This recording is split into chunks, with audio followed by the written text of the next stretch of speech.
Sure, he'll go right there.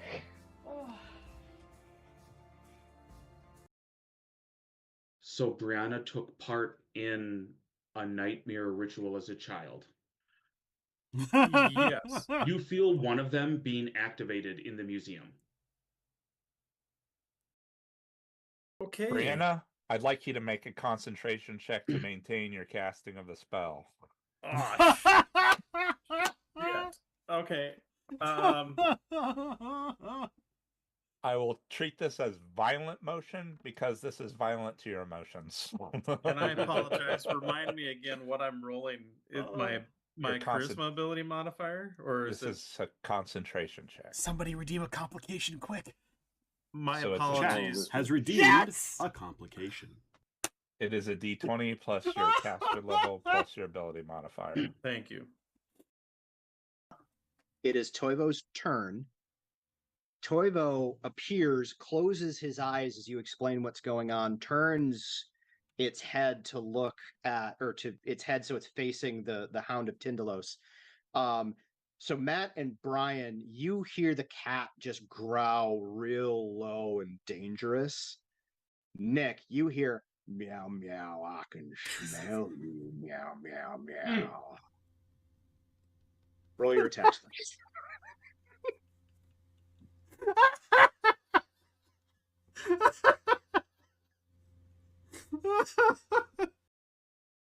So you see that guy shows up and swings at you, and it scrapes across your armor as you cast your spell. Go. Mithril breastplate, bitch.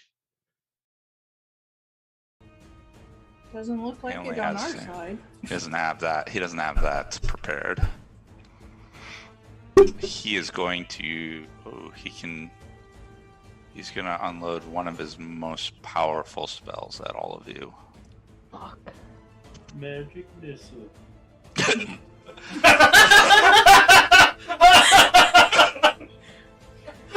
You killed.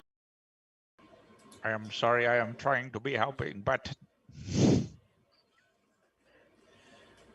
What happened to Trinia? she just disappeared. I did. We lost the kid. I am not understanding. She just got hit by one of those raisins. She disappeared. She is gone. And Arabella said I turned to stone? You were a statue. Welcome back. You know what? I just give him a hug. A big Okay. chalky hug. Okay. This is not the time. You can read that there is a contemplation about the others in the room and their responses, regardless of what his answer is. As in, he's concerned about what his response will be because of the people in the room. Yes. I kill everybody else in the room.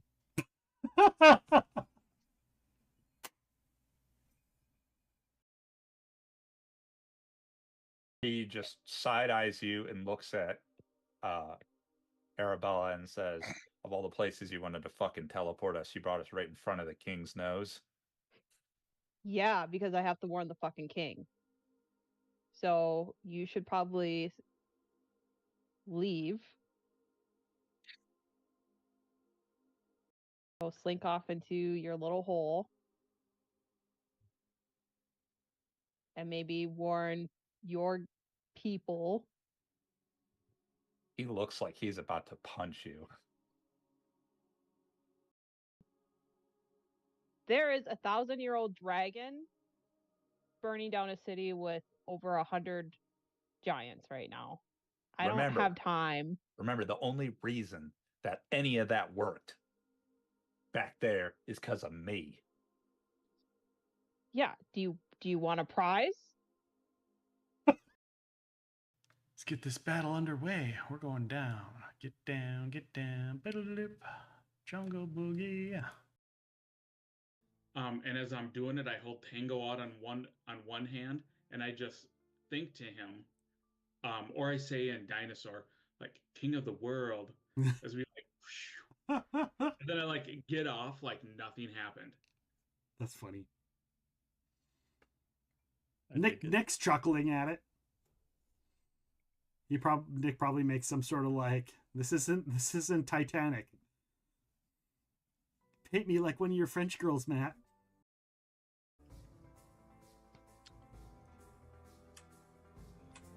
All right, Majenko flies over. Labrisa, I've got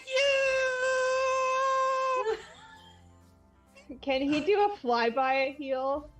Sure. Get out! Get out!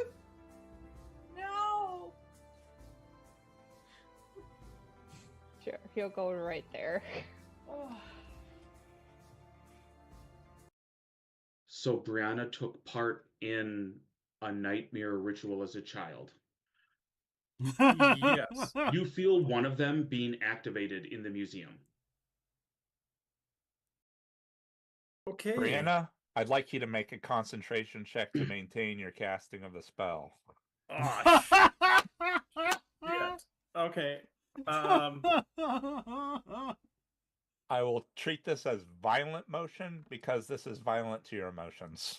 And I apologize. Remind me again what I'm rolling. Is my Your charisma ability modifier, or is This is a concentration check. Somebody redeem a complication quick. my So it's a apologies? Has redeemed Yes! a complication. It is a d20 plus your caster level plus your ability modifier. Thank you. It is Toivo's turn. Toivo appears, closes his eyes as you explain what's going on, turns its head to look at, or to its head so it's facing the Hound of Tindalos. So Matt and Bryan, you hear the cat just growl real low and dangerous. Nick, you hear meow meow, I can smell you, meow meow meow. Roll your attacks, please.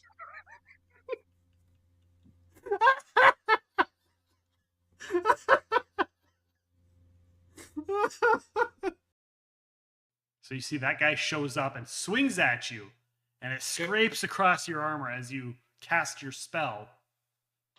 Go. Mithril breastplate, bitch.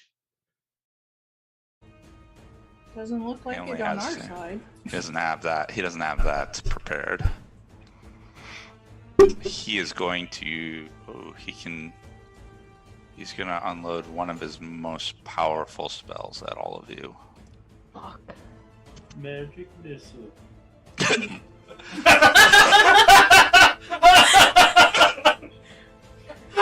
You killed. I am sorry. I am trying to be helping, but What happened to Trinia? she just disappeared. I did. We lost the kid. I am not understanding. She just got hit by one of those raisins. She disappeared. She is gone. And Arabella said I turned to stone? You were a statue. Welcome back. You know what? I just give him a hug. A big Okay. chalky hug. Okay. This is not the time. You can read that there is a contemplation about the others in the room and their responses, regardless of what his answer is.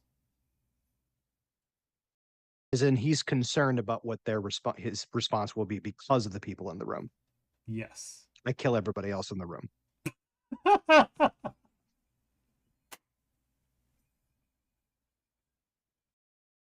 He just side-eyes you and looks at Arabella and says, of all the places you wanted to fucking teleport us, you brought us right in front of the king's nose. Yeah, because I have to warn the fucking king. So you should probably leave. Go slink off into your little hole. And maybe warn your people. He looks like he's about to punch you. There is a 1,000-year-old dragon burning down a city with over 100 giants right now. I don't Remember- have time. Remember, the only reason that any of that worked back there is because of me. Yeah. Do you want a prize? Let's get this battle underway. We're going down. Get down, get down. Biddle-lip. Jungle boogie.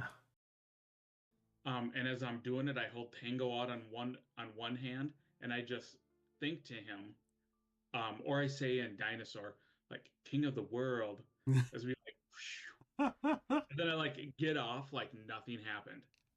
That's funny. Nick's chuckling at it. Nick probably makes some sort of like, this isn't Titanic. Paint me like one of your French girls, Matt.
The black fire burns.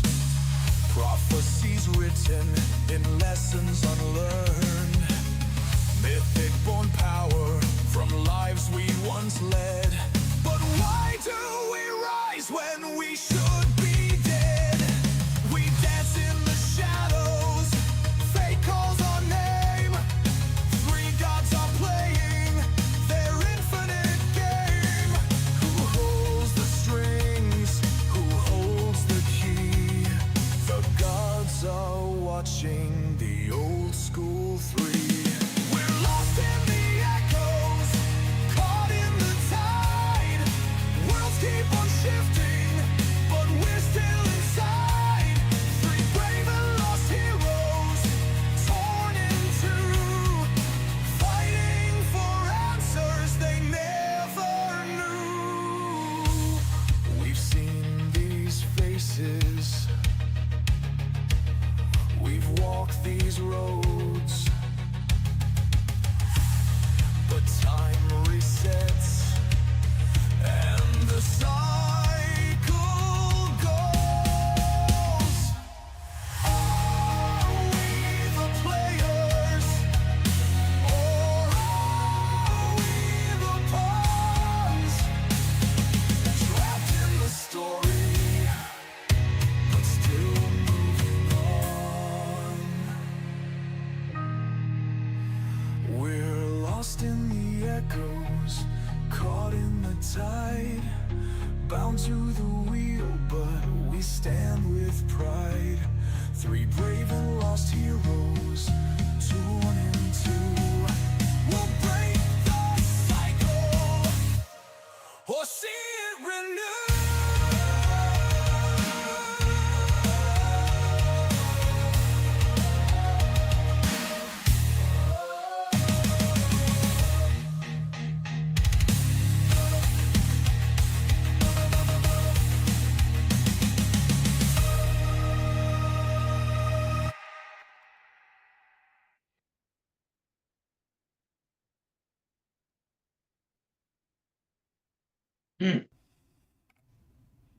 Dun, dun, dun, dun. Now my microphone is working. Welcome in, everybody, to the Old School 3 tabletop RPG set in Pathfinder's first edition. Appreciate you guys getting in here early, getting in here right away, getting your lurks in, hanging out, getting your channel points, your firsts, your everything. We do have a first. We do have an officially first, and it was Stephen the Shark, officially first. So welcome in Stephen the Shark. He's also unofficially first, Stephen the Shark, with his woo comment. Everybody else, hashtag not first. Welcome on in. A Lyric Lost, of course, we've got Zion and Rockheim, a.k.a. Matt and Bryan. What? Already? What? Hype train? Bryan. Choo-choo, motherfucker. Choo-choo. Well, we started off with some spicy chips, I guess. Yeah. Straight up level 3. What? Nope. Level 3? I missed the days where it took multiple people to fuck me up. Cause it's a spice train. There's the little marker that shows the level of heat on this bad boy. It's right there. For those that don't know, every level of completed Hype Train, I eat spicy chips. And we've got 2 completed. We started level 3. We're at 76% of level 3. Here we go. I'm doing my part. I'm doing my part. I ain't done shit. Here's the first handful. Oh, Eat the chip. Mm-hmm. Eat the chip. Eat the chip. All right, sorry. I'll shut up now. All right. Oh, God. You're stale. Stale as shit. That's even worse. Stale as shit. Oh. That's And so it's much bottom worse. of the bag and still as shit. I've been thinking about getting the spicy jelly bellies. I've heard that those are really bad, too. And I'm like, are they savory or are they just hot and sweet? There's a second handful, the second pile of...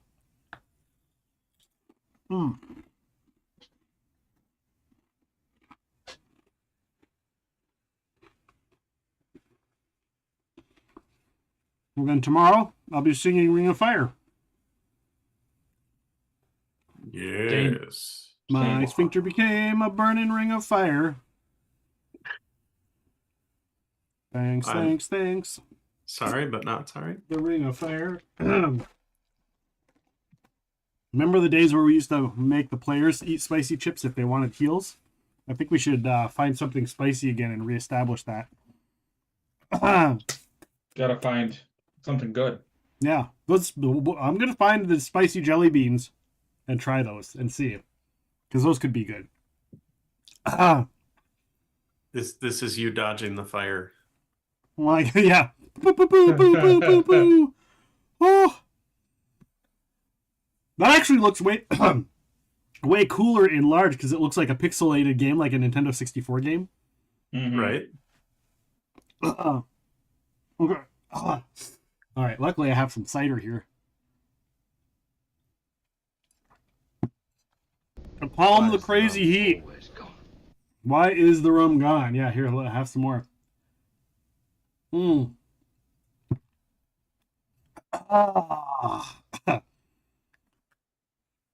thank you for the hype train. Now I got to try and read the intro of the Old School 3. For those that don't know, the Old School 3, we are role-playing characters, versions of ourselves in the modern United Galarian world that takes place with the Soul and Souls and the old Sandpoint campaign and the soon-to-be Tiny Tales, the return of Biston's Pond, and a lot of the one-shots, as well as some offline campaigns as well that happen. They all take place in the United Galarian, and the Old School 3 ties into a lot of those games.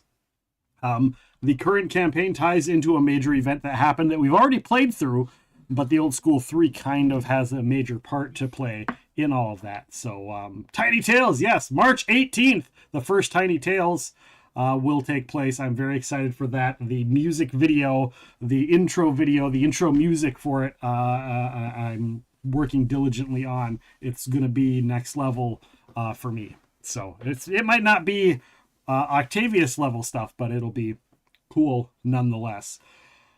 That being said, I'm going to try and read this recap. That's all right. You can survive 30 seconds and you'll be clear for a bit. It'll All right. be good. Take a deep breath. Goose from All right.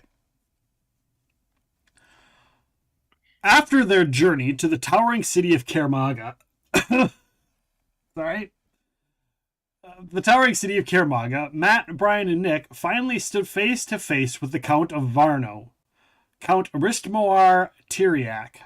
Their purpose was clear. They sought his attendance at the wedding of Sandra and Riley in Carrion Hill. Yet they also carried with them something far more dangerous than an invitation. They carried knowledge. Ancient glyphs. Strange markings discovered during their research into a potential cure for vampirism. Matt believed that the Count's ancestor had once studied similar books, and that this meeting might unlock the secrets buried within their buried for generations. At first, the Count was amused. The glyphs, he explained, were not the language of ancient vampires at all. They were instead something far older, a lost alchemical periodic table crafted by the ancient serpentfolk, a civilization that predates even Aslan, before the Dark Ages. What the party had stumbled upon was not merely ancient magic, but primordial science. But when the Old School 3 revealed the full breadth of their notes and research, the Count's amusement faded. In its place rose something else, recognition and excitement. This is when the truth to the Old School 3 became undeniable. They realized that the Count was not merely descended from the ancient scholar that they had researched. He, in fact, was that scholar. The vampire before them had lived through the history that they had only read about. The tragedy that nearly ruined Varno was not some distant ancestor's failure, but his own. The neglect in Corvus Choir, the abandonment of his country, the endless travel, it was no indifference, it was obsession. If he could cure himself, he could cure Varno. If he could reclaim his humanity, he could reclaim his home. Together, the Count and the Old School 3 realized something profound. Separately, they each held fragments of the puzzle. The Count possessed centuries of alchemical knowledge, but lacked the critical discoveries the party had made. The party had assembled revolutionary theory, but lacked mastery in key components. Combined, they were able to create a formula. But theory is not practice. The cure would require the near mythical Sun Orchid Elixir, which the party had possessed. It would require an alchemical creation of life itself, something they did not yet have, nor did they even realize they needed. It would require the distillation of sunlight drawn from the feather of an angel whose wings were light incarnate. A solar, a being of pure celestial radiance. The scale of what stood before them was staggering. At best, they could begin preparations, secure supplies, continue research, maybe find the feather, and perhaps locate an alchemist capable of executing what none had ever attempted. If they succeeded, the Count would attend the wedding, his first public appearance since reclaiming control of Varno. Hope hung by a thread. However, fortune favored them at first. Their search for supplies led them to one of Kaer Maga's finest alchemy shops, yet soon they discovered why its owner was no longer considered the best. A greater alchemist had arrived in the city. When they arrived at the Wheel Unbroken through connections with the Arcana Circle, they found him, one named Dalibor Malovre, a merchant alchemist from Corvosa, a man whose skills once aided the heroes of Corvosa in curing the plague and blood veil that ravaged the city after the fall of its tyrant queen, a man with the experience in the most dangerous of alchemical afflictions. For a price, he agreed to help. But when Dalibor arrived and examined the Count's notes, his expression darkened. He recognized the notes. The crucial research that completed the formula, the one that the Count supplied, it came from the Count's former assistant, the same assistant who was responsible for creating Bloodveil in the first place, the plague that killed Dalibor's father, the plague that almost ruined Corvosa. The revelation struck like a blade. Now the room held more than theory and ambition. It held grief, rage, suspicion. The Old School 3 were forced to steady the moment and argue that whatever sins had birthed these notes, the goal now was redemption. that a cure to vampirism would serve the greater good, even though they themselves were not entirely certain. But Dalibor, after long silence, chose the path of knowledge. If vampirism could be cured, it must be cured, regardless of who began the research. Dalibor explained that the one flaw in their research, it required an essence of returned life, an alchemical life elixir intended to raise the dead from life. While he was one of the few in the entire world who could do it, it did come at a large monetary cost. Luckily for them, to smooth it over, the Count, without hesitation, agreed to pay it. And so the work began. For more than 12 hours they labored, equations scrawled and revised, rare components measured and distilled, hired spellcasters summoned to weave magic into science. Tempers strained, minds pushed their limits, and at last they stood before what might be the first cure to vampirism. It's a very expensive cure. It's a very dangerous cure. It's a very untested cure. Now the question that looms heavy in the air is, will it work? Will the Count finally be free from centuries of undeath? Will he walk openly into Carrion Hill to attend the wedding? And they won't know until they use it. And of course, what of the vampire paladin waiting for them back in Caliphas? Tonight, those answers await. Did I miss any notes or get anything wrong? Not that I can think of. Sounds pretty good to me, yeah. Let me close that out. That is where we leave off, or where we begin. The next morning happens, and you find the vampire gone. He is no longer in attendance. You guys remain in the alchemical station area. All of the things divvied up. It is just those of you, the three of you, and your compatriots. The alchemist himself has gone back to work or has left. If you wanted to catch up with him, you'd have to go back to the Wheel Unbroken. The vampire lord Count, gone. With them all, they have taken their portions of their agreements, their money, their pieces of the potential cure. Their potential cure. And you are just left in the rented out room that was utilized for the alchemy. The alchemy labs that you procured with the payment of the Lord Count, that he paid for, that you procured, are still there. You may keep them. Cool. Good. And I don't recall if you've bought a full alchemy set or a portable alchemy set. So I will, and if you haven't decided, if we just wave the magic wand, I'll let you guys choose. No, we did, because I do have it added to my stuff. Okay. So it's added to your stuff particular? Correct, because I'm the one that can utilize it. Gotcha. Okay. So yeah, you guys get to keep that equipment. Cool. It was a portable artificer's, or it was a portable alchemy lab.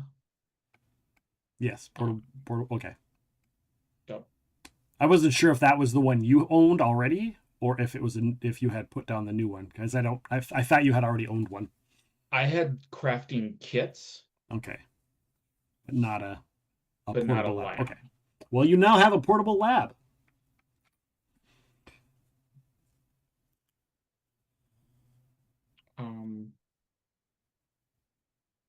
Gonna just update a money thing in our. Never mind. Okay. I would like to, if you two are fine with it, acquire us teleportation to get back to Caliphas? Yeah, Caliphas, so we can bring this to, oh, my notes are in this section. So we can bring them to the paladin to try this out. Okay.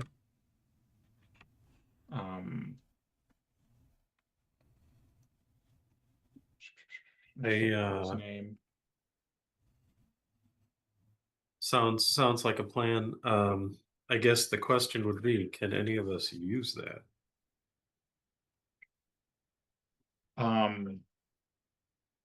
I don't have use magic device. So we might just have to pay for someone to go. Unless one of you two has a good UMD. I mean, I have a UMD. What is it? What is the DC again for using a wand? Well, it'd be using a scroll. A scroll is 20 plus the caster level. It's high. Yeah, I've got a plus 12. Okay. I've got a plus like 15. So I mean, be a 25. You have a 50% chance. Yeah. We can aid you. No, we can't aid. Sorry, I'm having all of a sudden these horrible images from other campaigns where I tried using a teleport spell and bad shit happened. So I'm like, well, so the player is very hesitant. We can buy you a masterwork tool that gives you a +2 when using them. So that brings you up to a 17. Any skill you can get a masterwork tool for. Yeah, it would be like a little magnifying reading thing. Yeah, or like a pair of glasses that help well, it you would be decipher. tools. Yeah, it would be a tool, so it's like a whatever. I mean, I kind of like a magnifying glass is kind of a fun way to look at it, though. Right. Sure. Well, I or mean, like like little monocles with little switch down things that can help to read the different areas. Like, oh, this is an abjuration spell, so you got to throw the abjuration little lens. Yeah, because you want your hands free, right? And it would have a little extension and a little clip that holds the scroll for you, so you can have your hands free while you're casting.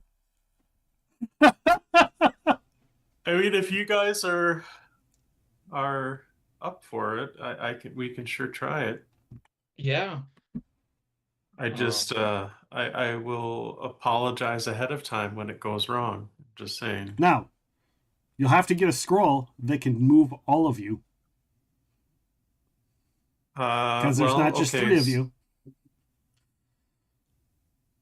Well, there's the caster and the 2 humans, and then we've got the cat, which is a large creature, which is 2 more bodies. Yep. Well, but Nick, you can summon the cat from anywhere, right? Right. So you don't need to worry about the cat. Don't need to worry about Okay, so then we're still back to 3. Yep. And then you've got our people, which would be 3 more people. 3 more people plus Quinston. So 4 more people. So it would be. Well, but Quinston just drives the carriage wherever we go. Correct. He would just start moving his way. Well, we didn't teleport the carriage here when we came to Kaer Maga, right? So he had it. He had it in his pocket. Oh, remember, it's a magical carriage that he can bring with him. Okay. Yes. Okay. So then 4, 5, 6. It would be 18 so that'd be caster level. Yeah, which means that's a 38 to try to get. I would. Yeah, so you couldn't do it. Okay, never mind then. It would be cheaper to hire a mage and pay for the teleport, and of course he would teleport there, and then you'd probably have to pay for him to be able to return. Right.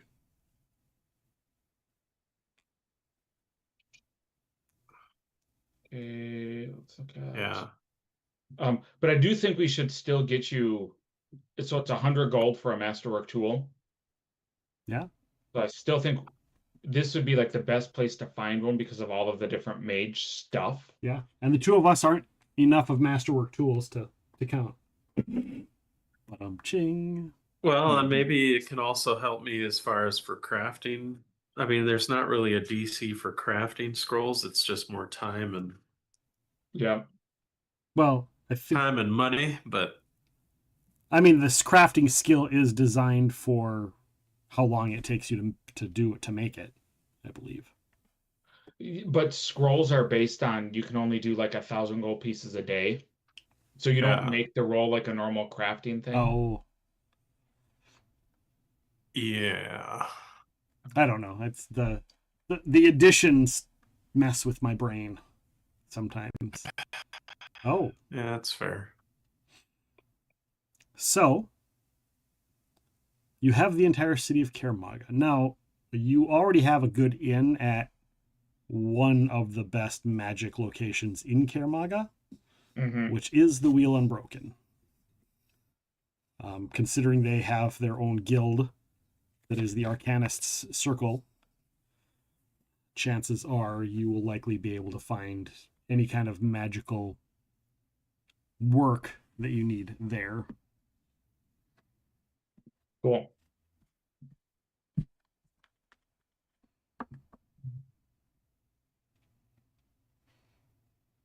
If that's Just where you I'm want to quick go. doing some math. All right. Math, math, math, math, math, math, math, math, math, math, Dalimath. I don't even remember where. I had a map that I was using for you guys, and I don't remember. Oh, there it is.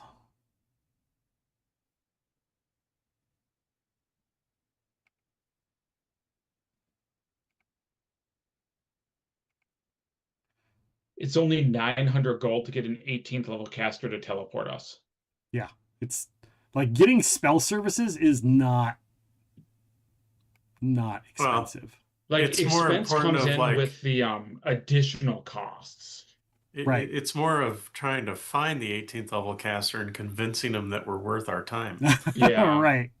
I mean, or we can get 2 5th level casters or 2 9th level casters. Sure. Yeah. I mean, it's up to you. I mean, the money works out the same. Right. It's well, and finding 450 somebody gold that or 900 and finding gold. somebody that level, like the guy that runs the guild that you talked to already, like he is that level. He's high enough to do it. Yeah. Yeah. Okay. Well, yeah, so I think we go there, we get you some glasses, and then either find find 2 9th level wizards or 1 18th level wizard. Okay. Guessing the 9th level wizards will be easier to find. Probably.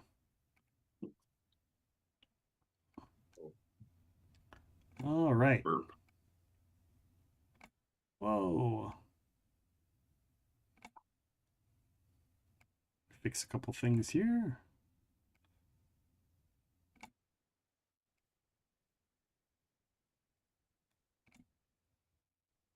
God dang it. Game. Dang it, roll 20. All right. I'm going to move these guys. I'm just prepping something real quick that I didn't do earlier before we began. Guys, is there a Tangia dungeon that I missed? I see the joins just popped up. I just saw that one was spawned, but I don't know how long ago. Yeah, I just decided to see if I could get in. Oh. If it was there. Yeah. I gotcha. All right. So. We are 10th level. 5, 4, 3. Okay. Yeah.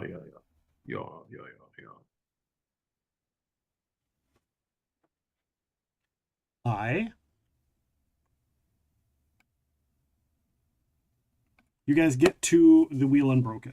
You see the hustle and bustle in the morning. A lot of people there. And at the front desk, you actually see Mr. Dalibor is just working at the front counter, just, like talking with people and customers and answering questions and, walking around. He doesn't look super busy. You also see off in the corner the wizard that introduced you to Dalibor is off in the corner, kind of just having a one-on-one conversation with somebody at the moment. And of course, the young lady that you saw at the front desk is still sitting there, doing some sort of paperwork as well. And there are a couple of other people that are working there in the shop as well, walking around, hey, can I help you with anything? Oh, this is this is our standard wand of whatever that comes in. If they're talking about like, if you'd like it enchanted with particular things, then you can pre-order that. We do have some in stock of, more standard spells. If you'd like a raw one so that you can do the enchanting yourself, we can provide you the materials, stuff like that. You overhear when you come into the room or the shop. What would you like to do? Where would you like to go? And who would like to do it?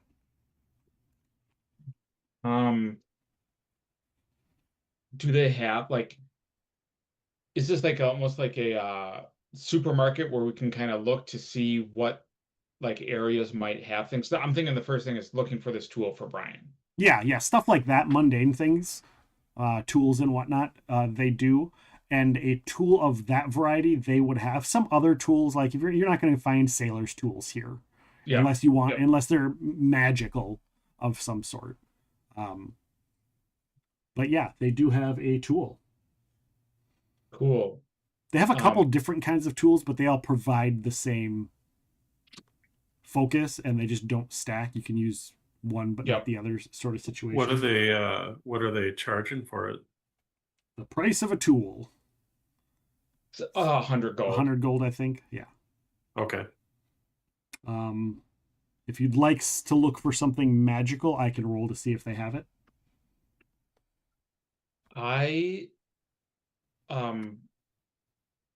There's nothing that I want right now, so I am good. They might have a tool that is also magical.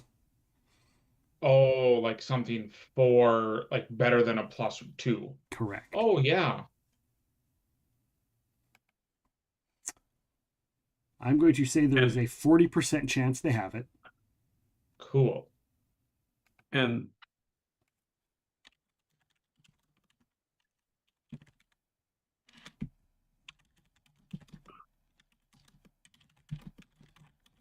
so if you want to roll, whichever of you wants to roll it. I can roll. Okay. They do not. All right.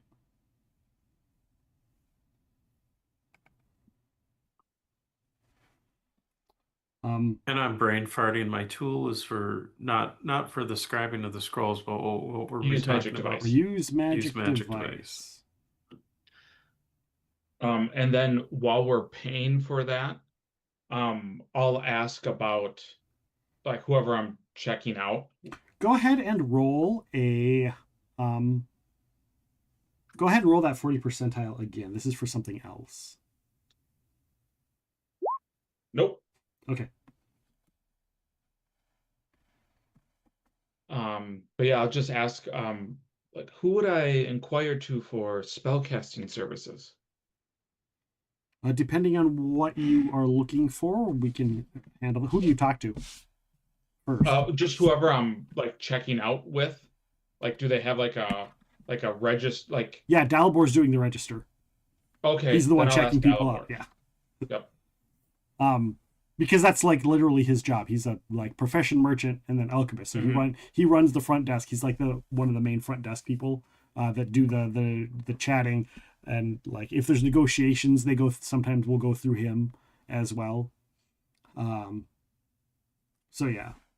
So you're ringing up the item, and he rings it up, and he's like, "Oh, depending on what you are looking for, depends on whether or not we can get it. There's obviously services I can render, and some of them we have people on site for. Some of the higher things, if people do not have them memorized, then we have to send our feelers out to the Arcanist Circle to see who is available."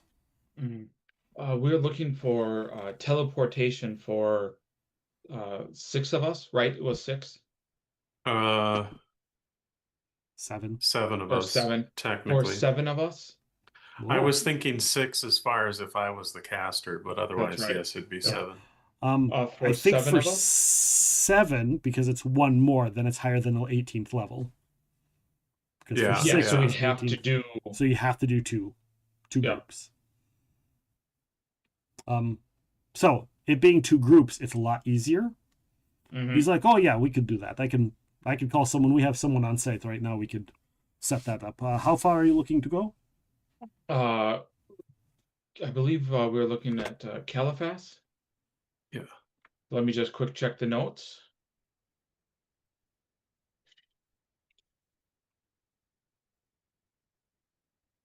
It is Caliphas. Yeah, Caliphas. Now, luckily, the amount of people that you are bringing is still, I believe, high enough level for the distance you want to teleport, because that also matters. Yeah, I think we're still within the 500 You're miles. still within the range. Or 900 miles. So, yeah, he calls somebody. He's like, do you want 2 people or 1? We've got both. We could just have 2 people go.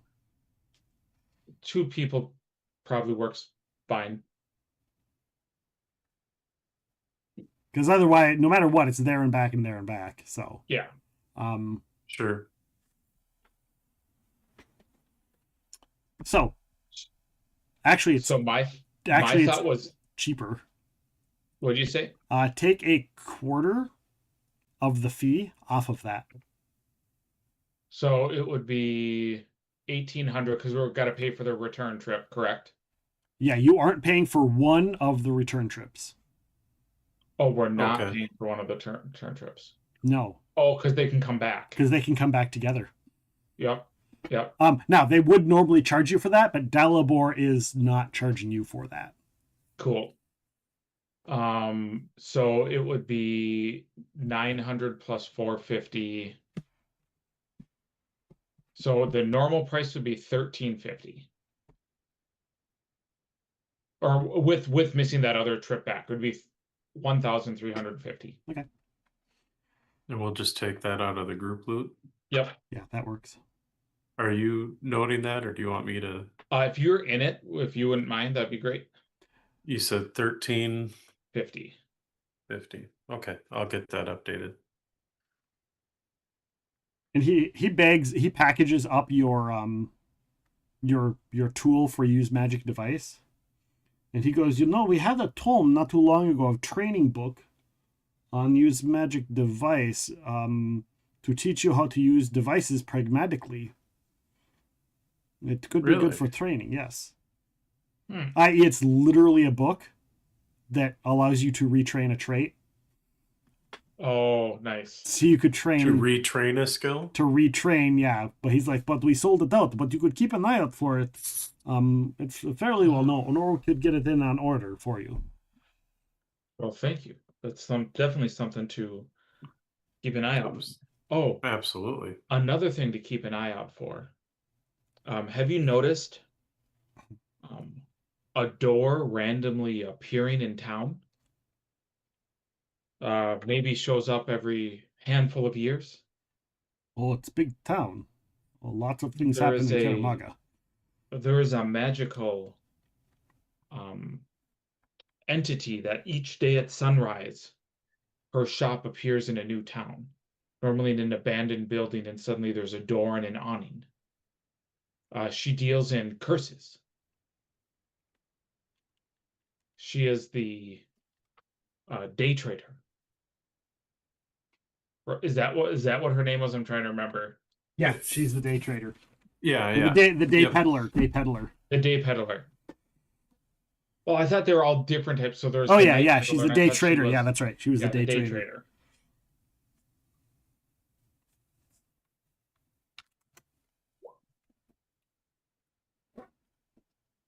Well, I heard that there's a race of ancient folk from the Dreamlands.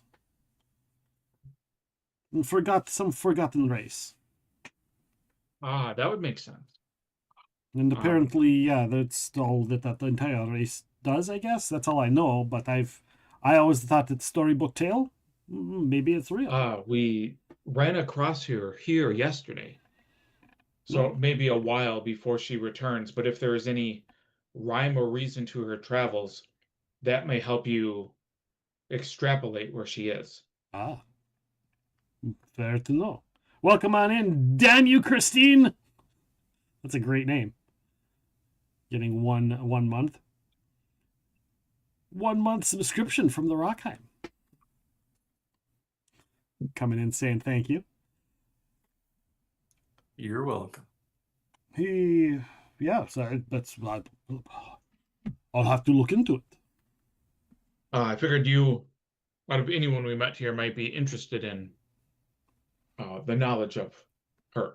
Yes, very much would like to know. Special trader and things like that. Ooh, what's this? We're doing tabletop role-playing. If you've ever heard of Dungeons & Dragons, this is in that vein. This is Pathfinder 1st Edition. What we like to call D&D 3.75, even though it's not run by the same company, but... Thank you, Toasty Toesies, for coming in and saying hello in your own wonderful way.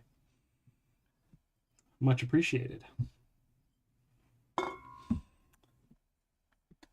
So if you like D&D, we do it we do tabletop role playing every Wednesday night. And if you also like D&D, we do podcast interviews with people in the industry on Mondays. So, well, my heart is definitely working. Yep, same here. Welcome to the party, pal, as John McClane would say. So a couple younger, meaning their beards aren't down to their knees, gentlemen come out. Robes, definitely of the wizardy variety, come out. And are you ready? They're like, are you ready to go? Yeah. Indeed. Yes. All right. We will split you up, and basically they do you guys, and then they do the NPCs in the groups. Okay. Yeah, that was the hope in case there's a bad roll. We're all together. Yes, it's probably a good call. Mm-hmm. All right, do you want to roll for them? We might as well do it official. Yeah. I'm scared. Yeah, I'll have you each do one. I'll let you guys choose who does the players and who does the NPCs. Yeah, Brian, you want to roll for us or them? I'm gonna roll for us because I don't want to. I don't want to kill the NPCs.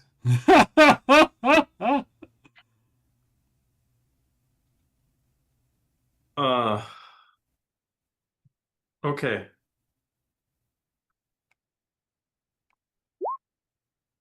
Shit. Oh, Jesus. Thank you for that. You're welcome. All right. Matt, you're up. Great. And by the way, because it's an Abadarian that you bought the services from, they make you sign a waiver knowing that the spell goes awry and that they are not to blame for that. Wherever you end up is where you end up. Extra teleportations cost an extra fee. Yeah. Matt, you get to roll the NPCs. Where people go.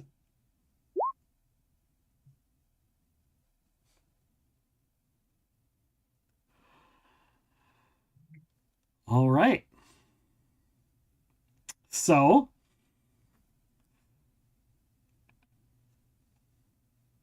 how off the rails does this go? Brian, roll me a die 100. Okay. 44. All right, let's pull up Ustalov, shall we? Yep. Let's do it. Let's see where. Let's see how effed they are. How effed? Oh. Da, da, da, da, da, da, da, da, da. That is, I mean, it's technically Ustalov. Olay. Olay. I'm gonna move over to the other one though. Burp. The one that actually has like miles and shit. Well, I don't even know if it has that or not, but at least has, yeah, it does have miles. Except you're in Andoran. Well, shite. I thought I had, don't I have, oh, there it is. Yeah.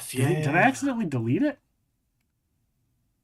It doesn't show, I don't have a preview on Ustalov here. Yeah. You deleted it. Are you effing kidding me? All right, hold on. Nope. I might have another one.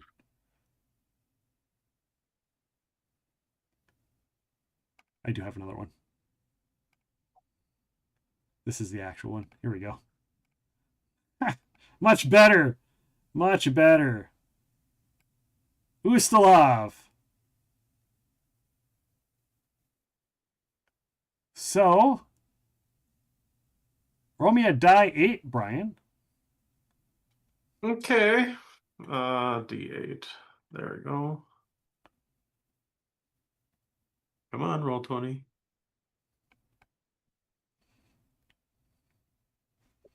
There we go. I got a 6. 1, 2, 3, 4, 5. Ah, son of a gun. What is the bordering country? Because you're in another country. Well, shit. Do you want me to look it up, or you got it? I got it. I got it. Okay. I'd laugh my ass off if we're in like the hordes of Belkson. You might be. Oh, fuck. You very well might be. No, I think we might be in like Isger or if the map will pull up. All right, you guys are. Chat has redeemed a dice reroll. Yeah, that's for Matt though. Matt gets a reroll. Thank you. We are in well. Yeah, yep. You see what I see. You are in last wall. Could be worse. Okay. I mean, not by much. Depends on how far in last wall. It does. It does matter how far in last wall.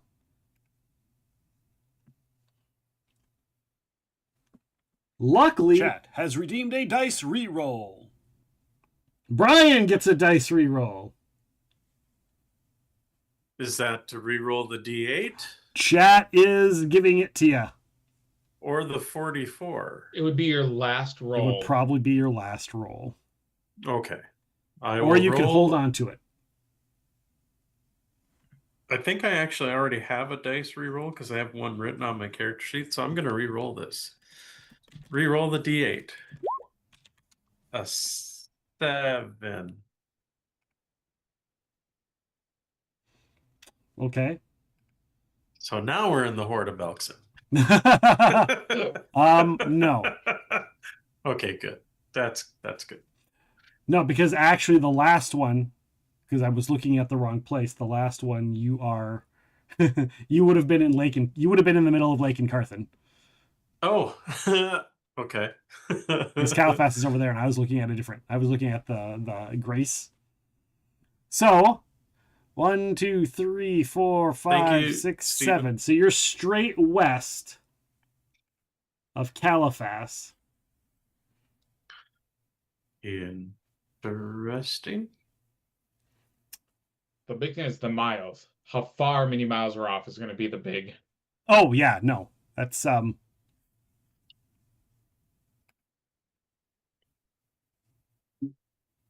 because it's like the map doesn't have shit, so I get to kind of make a little bit up. Mm-hmm. But I do know what's in the region. So luckily you're not near Vigil.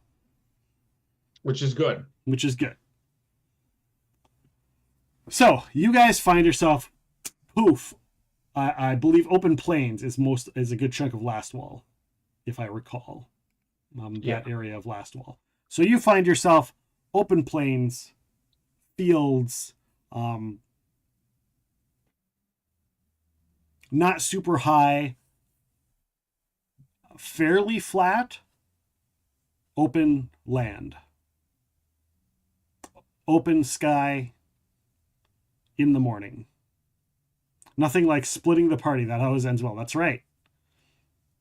And the wizard goes, well, I hate it when that happens. Geography check or something to kind of figure out where we are? Sure. The DC is going to be fairly high because A, you've never been here. Mm-hmm. B, there's no stars. You only have the sun and sky. And B, there's no landmarks that really stand out to you. Yep. Did the NPCs make it? Yes, Steven. The NPCs are like, where the fuck is everyone? Better yet, the other wizard is like, where the fuck is the guy? He was my ride. Yeah. I am going to spend an inspiration point. Okay. Nick is going to roll a survival as well. So I have a question. This mage that got us here is also the mage that was going to send our group. No, the NPCs. This is a different mage. The NPCs made it home. Matt rolled the NPCs. Okay. This guy was going to take the other wizard back with him, so there was only one casting of the spell. Gotcha. That guy is now stranded in Caliphas. Gotcha. Till tomorrow when he just teleports himself. Sure. So Nick gets a 30. What did you get, Matt, on your survival?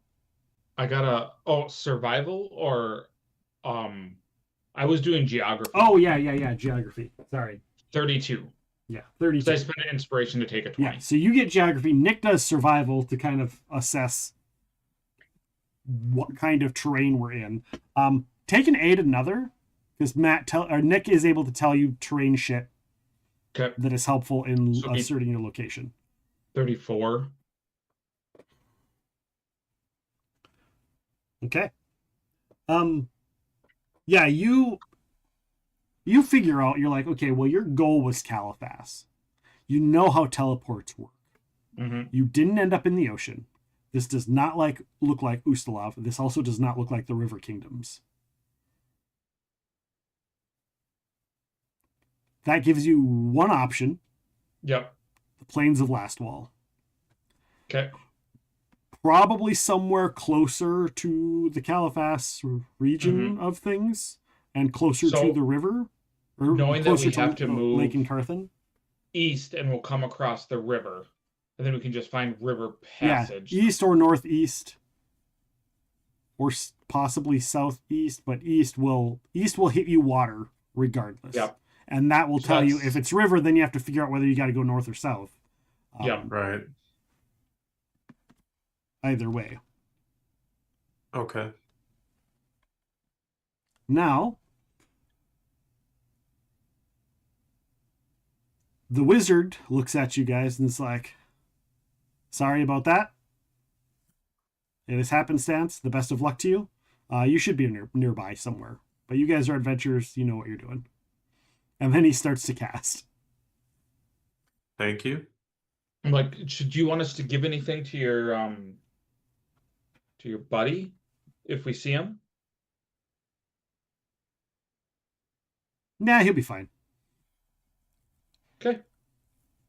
He's like, technically it's technically we're at a loss because, well, Dalibor charged you a little less anyhow, so he shrugs. He's like, I'm just gonna go home and he can deal with it. Fair. Well, thanks again. And then he pauses for a moment. He's like, fuck, I should go get him. Because here's the thing, like, the other dude made it. If there's a hierarchy of who's the better spellcaster, it's not the person with the 4 spell. The person who made it, who didn't screw up, who technically is higher level. Mm-hmm. Well, so he should probably go and take care of that. So actually, I'm going to roll. I'm going to roll on a dice. We're going to roll whether he is selfish and just fucking goes home, or whether he realizes that it would be smarter for him to go and get the other guy and make himself not look like a douche. We are going to say that anything above a 15, he goes back for the dude. And anything on a 1 through 15, he does not. I mean, we could always ask GLaDOS if he goes back or not. I have a GLaDOS redeem. Ooh. Sure. That could be fun. I will get that set in 1 second. We will find out if GLaDOS wants to let them back. Has them choose. I'm still gonna roll in case GLaDOS is indifferent or says some shenanigans, some bullshit shenanigans.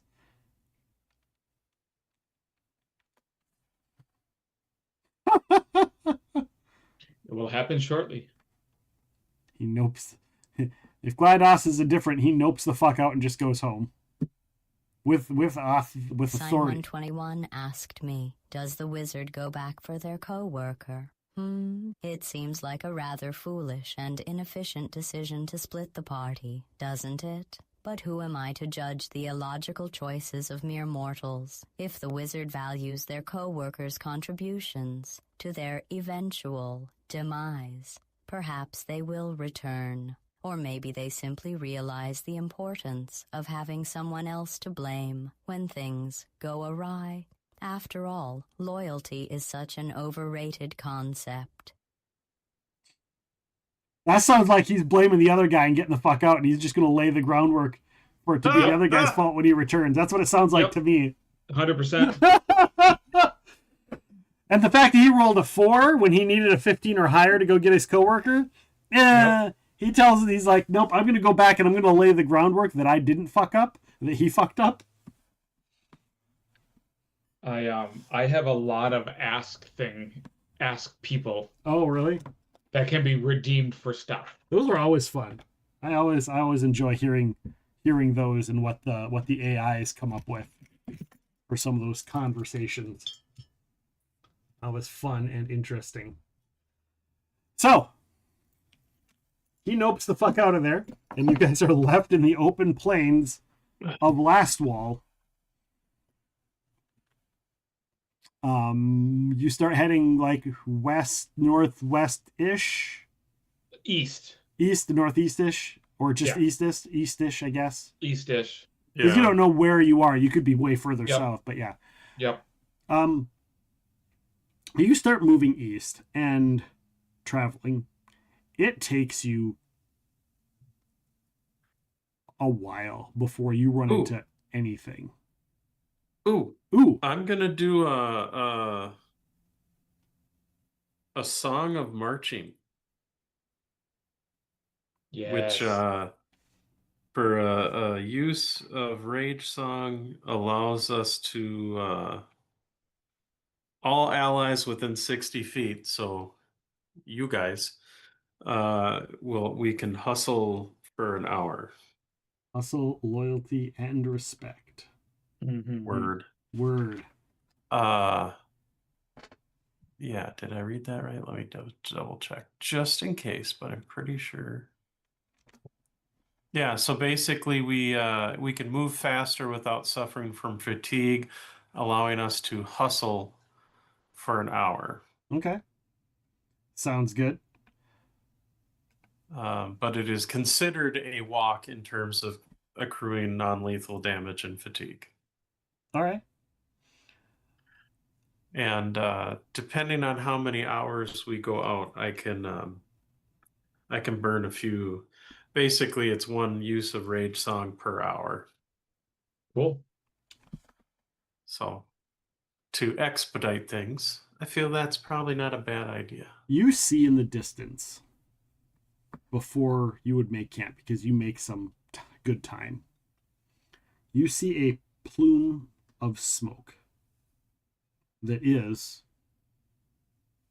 headed south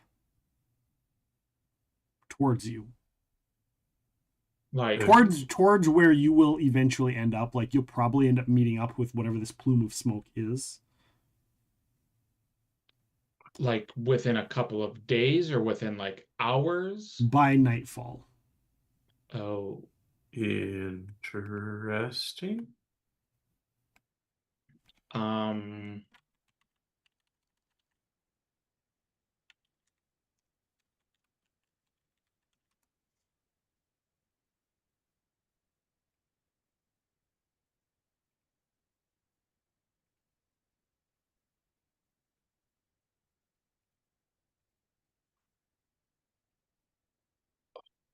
If we want, I can. It would have been Rasmir is on the other side, not the Horde of Belkzen. If you went the other direction, you would have been in Rasmir. Probably worse. Yeah. I do have a wand of mount. Okay. If we want to summon some horses for 2 hours, just to try to make more time. Do you have enough mounts for the 3 of us? I can do it 6 times. I have 6 Okay. charges on the wand. Nice. I think Nick also has... it's a wand. I'm sorry. Yeah. Yeah, and Yep. I think Brain Nick fart. can also... I actually think his thing lets him keep up with you guys as if he had a horse. Oh, nice. But...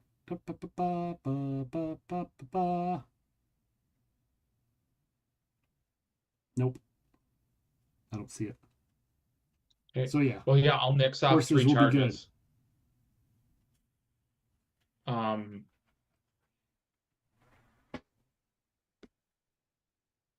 You can go ahead and make a perception or a survival check.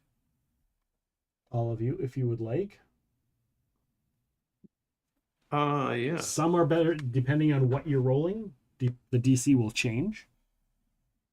I can try perception. I will do perception as well, for it is far superior to my survival. Yeah, same. For perception, I got a 26. Jesus Christ. I got a 42. All right. You got a 42. Nick got a 37 on survival with his nat 20. Damn. Bryan got a 26. Bryan, with your perception, you make out that whatever this is, it's some sort of humanoids riding some sort of something. Oh, okay.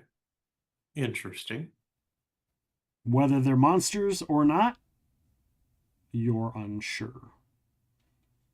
Gotcha. You do know that this place is still plagued with orcs of varying tribes and variations. And Last Wall is always fighting hordes of orcs and orcish things. Right. Right. Okay. Matt, you get the same thing. Nick doesn't see it, but Nick recognizes the way the smoke trail goes and the way the movements are and the way it looks. That is a well, what you see is you see men on mounted horseback. Like, you know that there are some sort of men or humans on some sort of mounted horseback. Nick recognized the smoke plume as a traveling cavalry in a specific formation. Fucking, because the survival check was the lower check. I didn't think that you guys would fucking get above a 40 on a perception to see them. Hello, Riley Lives. Welcome on in. But yeah, you guys realize that this is between the group of you, you realize it is a human cavalry moving your direction. It doesn't look like they're intentionally looking for you. They're likely just patrolling and moving through. Do we want to gain their attention? Do you? I'm asking you to. I know. Since I can see them, are they flying a standard? Like, could I knowledge history or they're so far away you can't tell. Okay. Like, a 40 allows you to know that they're some sort of humanoid on mounted, like a humanoid, not monster humanoid. So like humans, elves on horse mounts. Okay. But it's so fucking far away. Yeah. Just checking. Okay, I don't have a spyglass. I do. I believe I do. Let me double check. With the spyglass, can we then try to look for Harold? Yes, you certainly can. Of course. I'm Tell the pretty sure pirate lover dude that a spyglass wouldn't do. Of course it would. Of course. And I believe it literally cuts the difficulty in half. You lied. I do not. I was looking too. I thought I did, but I also do not. I seriously thought Is it I in our did. group fund?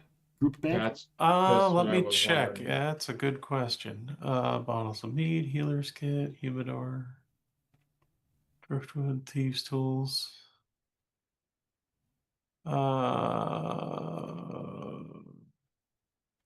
No. We do not have it. Well, we'll put that on our list of shit we should get. Okay. Right? Tell Matt and Brian I said hi. Riley says hi to you guys. Hi, Riley. Hi, Riley. I mean, I can fly up to get their attention. If the goal is to I mean, are these? I guess we're assuming these are the Knights of Lastwall, right? Would be a guess. Otherwise, I guess we should stay low and maybe roll a try to knowledge hide history. ourselves. Cool. I could try rolling a knowledge history. I got some ranks. Let's see. So that would be a 7 plus 5, 12, 22. I'm going to use my reroll. All right. 37. Nice. Been watching TikTok and decided to stop by and say hi. I'm going to go and continue to watch TikTok. Enjoy watching TikTok. Thank you for the lurk.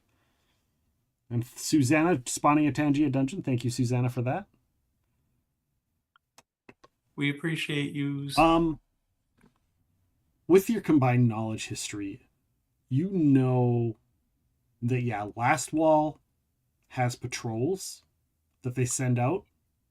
They are very, like, you talk about them, like, patrols in most of the countries of Pathfinder, of the world of Golarion. And yeah, you might run across a patrol in Ustalav. You might run around patrols. Like, Biston's Pond was starting to put together, like, routine groups of guards that traveled the countryside and just kept a watch on everything and took care of things and that kind of stuff.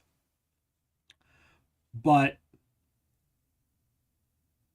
Lastwall puts everything that you've seen or heard from any other country as far as patrols, puts that to shame. Their patrols are efficient, they're quick, they know where they're going, they have routine, and they can spot shit. Not only that, but they have multiple kinds of patrols, and arguably they have the greatest horse-mounted cavalry in the world. In fact, they have their own breed of horses that you can only get in Lastwall from a very specific breeder that lives and runs stuff in Lastwall. Matt, your knowledge geography earlier was good enough to double up on that, to realize you guys might be on the land that is owned by that horse breeder. Because you recall that he is south of Gracie in which is Caliphas, not too far from the border of Caliphas. Whether you guys are near that or not, you don't know, but you do know that they've got a large plot of open land, and they also let a lot of their horses just run wild because of the amount of land that he owns. Okay. Think Wild West free range horses. Sure.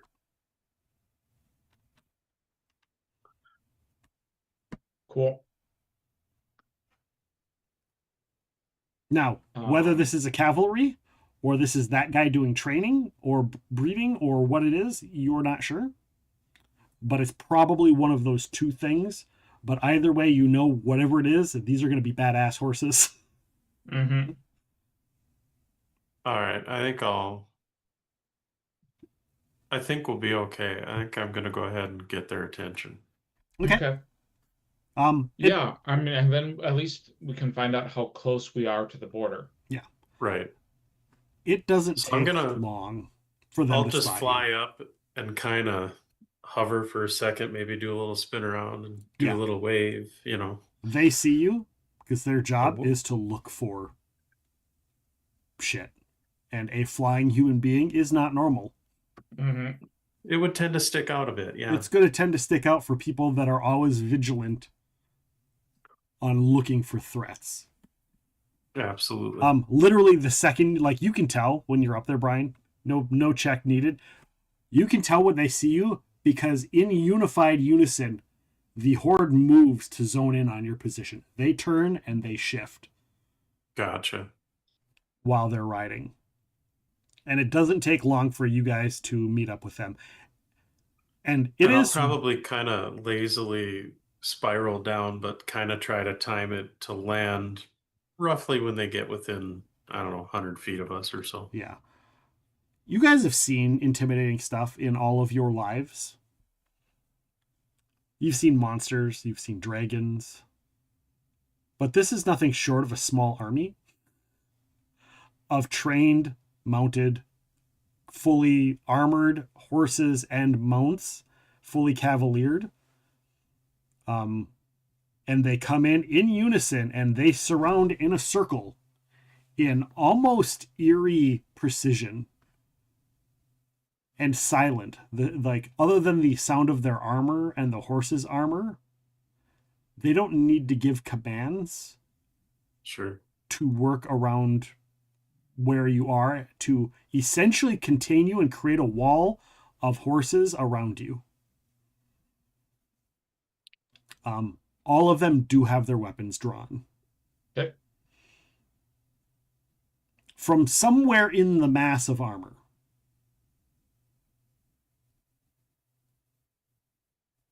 You hear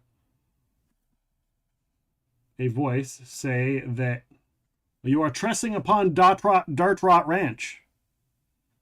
What is your purpose on this ranch? Oh, we hired a wizard to teleport us to Caliphas. It looks like he did not make it and then left. We are trying to make our way back there. The direction of like the east. We're trying to get to Caliphas. How far is it from? You're about. Let me see here. You're about 25 miles from the border, and about another 20 from Caliphas. Oh, okay, that's not too bad. It's not terrible. Is there a barge or a city to you are get literally across the right river? here on the map. We apologize as far as trespass. It was not our intent to invade your lands. You see all of them, no command given, lower their weapons and sheath them.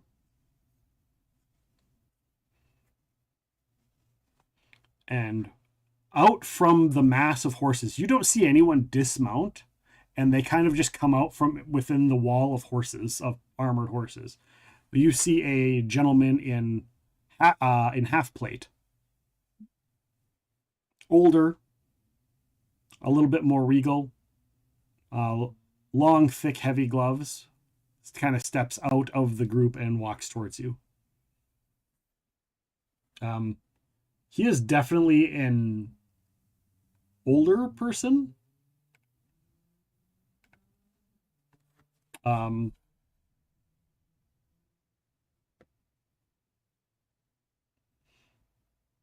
he long, not a long beard, but very close cropped beard, but very gray and weathered. I'm trying to think of the name of the dude. He plays the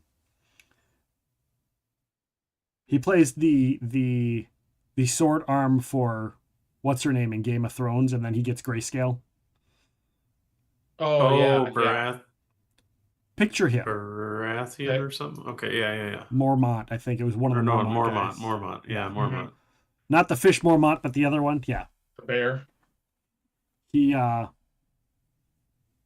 guy who really wanted to make it with Khaleesi, but didn't, but he was super loyal and went through hell. I know what you're talking about. Him, yeah. You see, it looks like him, but in armor. Weathered, older, but you know that he knows a thing or two about a thing or two. Mm-hmm.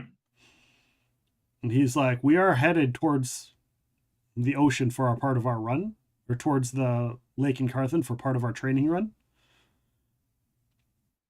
We don't have spare horses, but we can call for some to be brought up for you.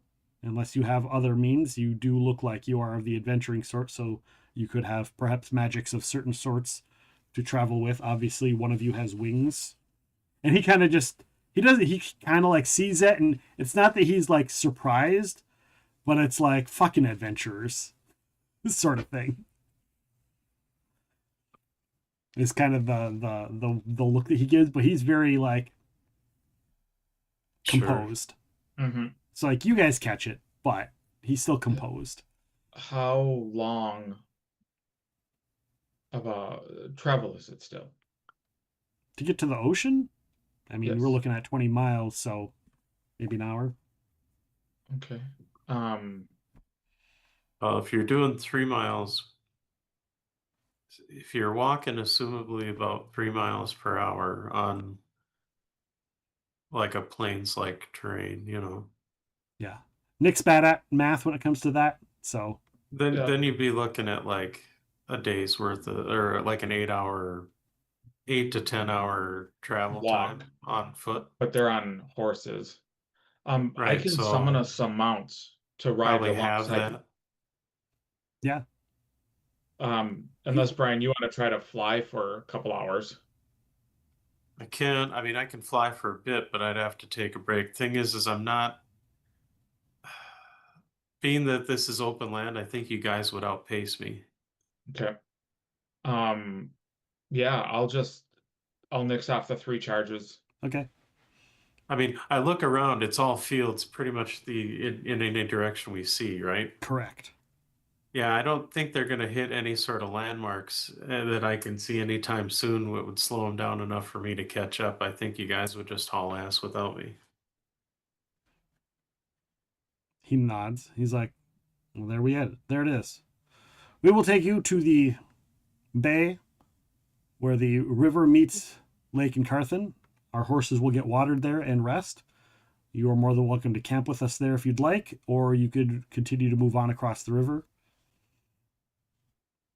Thank you. He nods. Yes, thank you for your help and hospitality. It is appreciated.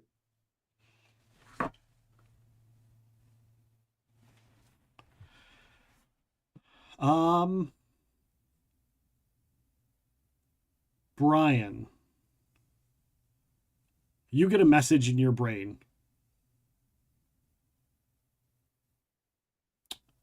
Okay.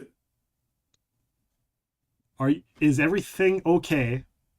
Where are you guys? We made it to Caliphas safely, but we don't see you anywhere. Where are you? We'll get room board. She didn't say and because she knew she didn't have enough to say. But this is from the blacksmith, by the way. Gotcha. Our mage miscast. We are in Last Wall.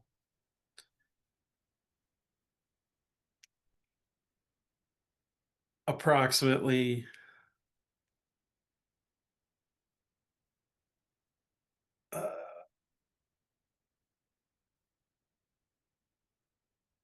a few days travel. You have 3 words left. No, I should have.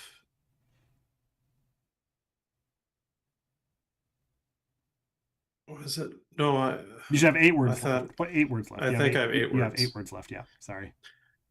I was off by 5. Stay put in Caliphas.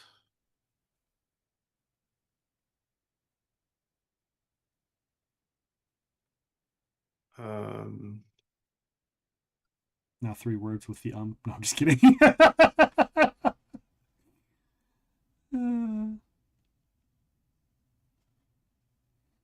You can just end it there. Take care of crew, we'll just say. Okay. I mean, I think I have...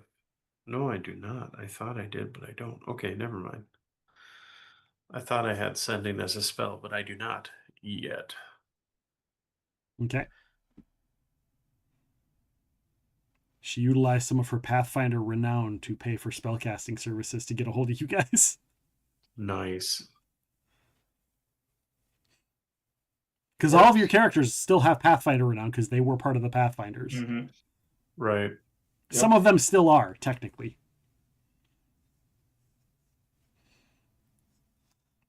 So, you guys travel. Matt, is there anything... I'm gonna give you guys some freedom here. Is there anything in this travel that you see or that stands out to you or that you do during your travels? I'll allow you to narrate as if you're kind of pseudo game master, if you'd like. I will be giving Bryan the same option to kind of narrate what you see or what you do or what you guys run across in the open fields. Mm-hmm. Are they like? Is this troop like moving really in like more silence, or does there appear to be some camaraderie between them as they're going, or? So they are all former soldiers, retired, that work at the ranch. They are all still soldiers. I'll let you choose. Okay. How they are in giving you a little bit of the reins in the storytelling of what you see and what you run across. And again, I'll let Bryan do the same thing here after you're done.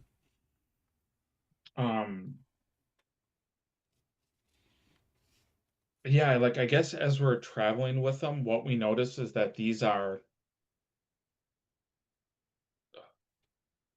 more like new, like they're veterans, but they're not veterans of Last Wall. They're veterans of the World Wound. Soldiers without a home or soldiers without a title that could have gone back home, but war was how they could have bettered themselves, how they could have made a name, became a noble, became landed. And so with the World Wound closed, they traveled to a place that has for generations been holding back the Whispering Tyrant. And so it's like they kind of have that soldier camaraderie, but it's not from things they've done in Last Wall. It's things they've done in the World Wound. Okay. And, you see them all kind of or not showing off, but still wearing their World Wound accommodations as kind of like ways to show their honor and valor in a war that's not related to what their new path is. Okay. And what does Matt do with that? Matt would look for ones that might be associated with the Iomedean Church, to just kind of like swap religious stories while he's still trying to figure out what the heck Sentinels of Iomade actually do, because he hasn't been able to get an answer yet. Right.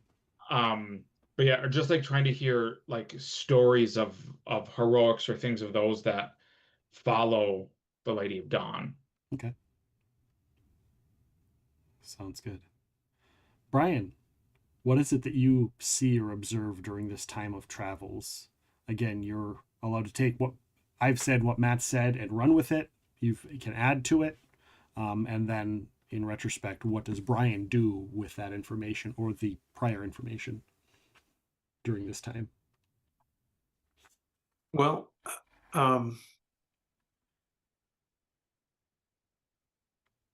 I feel at first Bryan would probably be looking for opportunities to be helpful. But realizing that this patrol is not necessarily,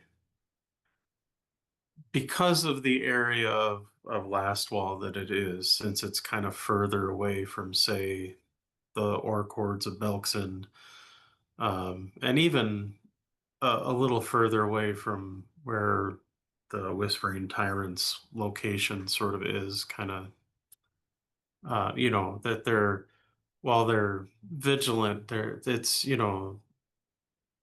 we're not in the more dangerous sections of Lastwall. So admittedly, Bryan because I would offer, help with healing or whatever, but seeing that those things are already kind of not necessarily an issue. I think Bryan would just ask them a little bit about their stories and just kind of listen to their tales of some of the things they've been through.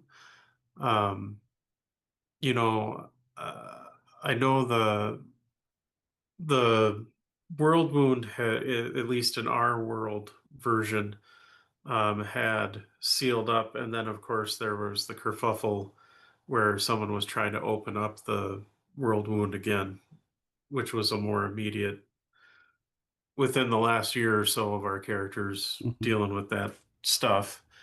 So don't know if any of these people were just part of the initial for you to say. You've been given that freedom. Okay, well, and so I guess more than anything, I think Bryan will just I'll just kind of be asking them for their stories and just kind of learning more about them, and maybe even trying to scribble some lyrics to maybe put a little something together. But okay. Is there anything of their stories that stands out to you? You said, so the majority of the different I guess knights or whatnot, Iomade is a pretty solidly worshipped god in these parts.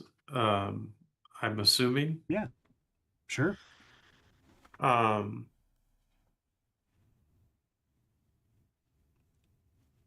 I would say, as far as maybe something that sticks out, or someone, maybe one of these veterans is I would say maybe even we'll say maybe also wearing like maybe a half plate or full plate, someone who's definitely earned their armor through battle, and is pretty athletic and lean.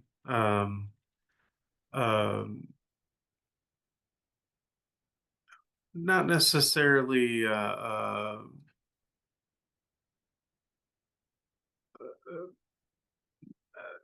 I'd say not beautiful in a traditional sense, but kind of a hard beauty, so to speak, as far as very chiseled, almost kind of chiseled looks. Definitely, lean. Maybe even has a couple of scars that those that are not used to war or battle or adventure might be a little the those of low constitution might, so to speak, get a little upset with. But for veterans like themselves or whatever, it's more of a kind of mark of pride of survival. But the biggest thing is this person, I think, has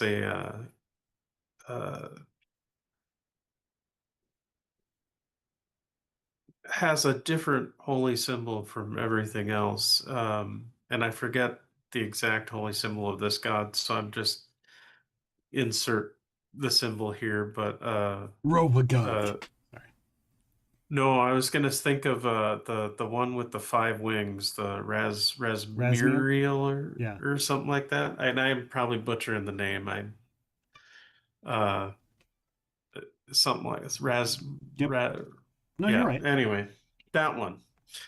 The angel, the Imperial Lord. Right. The 5-winged Imperial Lord. And that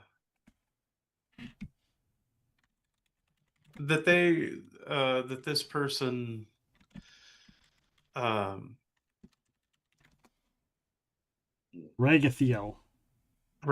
there we go. That this worshiper of Ragathiel is I don't know, just kind of stands out to Bryan a little bit, and maybe is a little bit more I mean, granted, I figure with some of these veterans, living with their various memories and their own ghosts and demons, it probably takes Bryan a little bit to kind of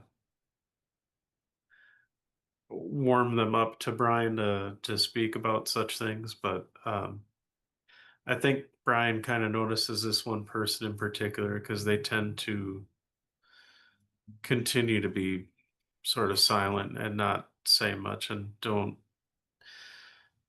Bryan now sees a challenge to kind of a friendly challenge to discover more about this person. Okay.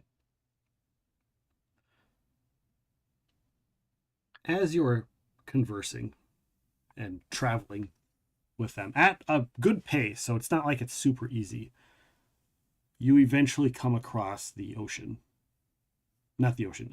Come across Lake Incarthen, where they stop to rest and make their camp, let the horses drink. Here's the thing you notice. Here's another thing that you notice. It takes you until you get here, and they get off the horses, and they let the horses, they unsaddle them, they take the armor off of the horses and let the horses go to drink water. You see the precision, and you remember the precision and skill and well-trained ability that the horses had when they arrived, correct? Yeah. Mm-hmm. Okay. You also realize these horses are currently being trained. These are not the fully trained cavalry horses that Blastwall usually has. This is how they start. Okay. That makes sense. Yes, hello. Okay. You also realize something else. You guys have a high perception. They invite you to stay. And on your group's behalf, Nick doesn't want to cross the river at night. Yep. Yeah, good call. So Nick doesn't give you time to answer. He just says, yeah, we'd love to stay for the night and camp with you guys. It allows Bryan more of a chance to unlock the story of this Ragathiel worshiper. It allows Matt a little bit more time to talk about Iomedae and the histories of them and how that affects the world wound and how that affected the world wound and how that affects them now in their current roles. But it also allows you to realize that a few of them have in their possession something that you spot and catches your eye. Many of them have letters with fancy script, detailed envelopes, and wax seals. Now, because it's at a glance, and because some of them have already read them but pull them out to read them, but some of them don't pull them out at all, and you only kind of catch glimpses of them here and there, I'm going to require you guys to make, and I'm not going to have it be a perception, I'm going to have it be a knowledge nobility. Because you know they have these things. Mm-hmm. It's recognizing what they are and what they mean that is important. I got a 22. Got a 31.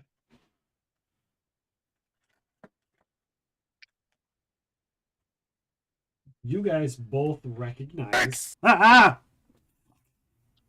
You both recognize Dex, apparently.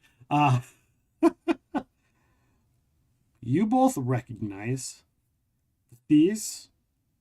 many of these soldiers have letters with the insignia. It's not a noble insignia. It's the insignia of a knight commander of the World Wound. Oh, okay.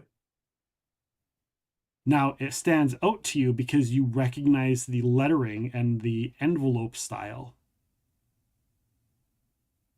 The lettering is in the Ustalavic style. The envelope is in the style of a wedding invitation.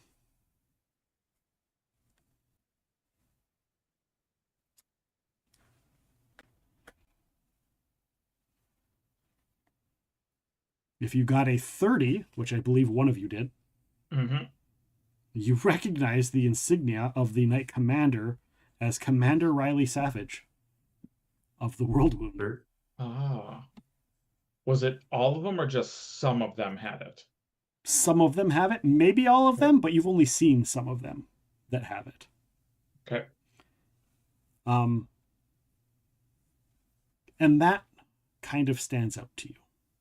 Mm-hmm. I know we're kind of moving at the speed of plot, but do we know approximately how many days we have left before the wedding? Yeah, you have a month-ish, give or take. Still about a month? Okay. Yeah. Because you still have travel time, and you've got like a couple more nobles you have to get from a couple different counties, and who knows what kind of shit that's going to entail. Okay.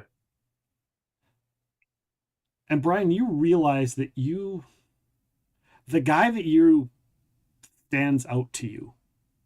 Yeah. Who's kind of quiet.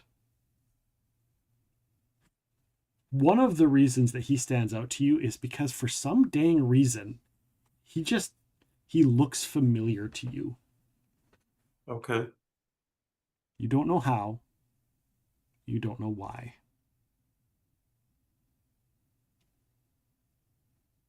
I imagine like when we're doing like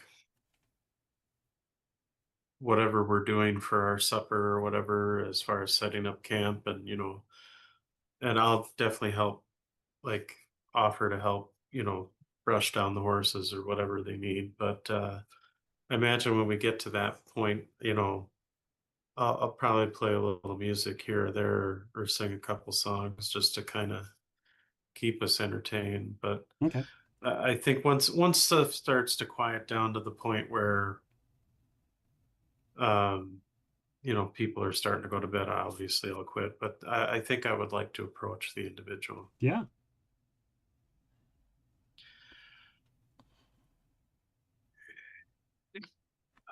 Excuse me, I don't mean to be intrusive other than to say thank you again for allowing us to camp next to you, safety in numbers and whatnot. But I have just this. I know this sounds foolish, but have we met before? He's like, have you been to the World Wound? Sort of.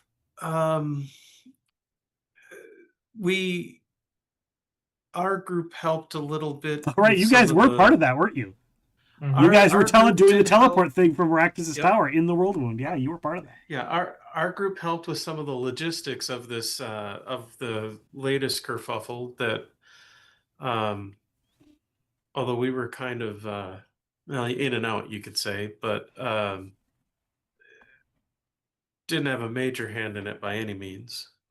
But But before that, Before that, no. I've heard stories of some of the people that helped to eventually seal off the world wound. he smiles. But understandable, all the different crusades that have taken place over the years to curb the demonic influence. Prior to that, I mean, I know general stories, but I have not had that experience. He goes, I've spent the majority of my life in the world wound.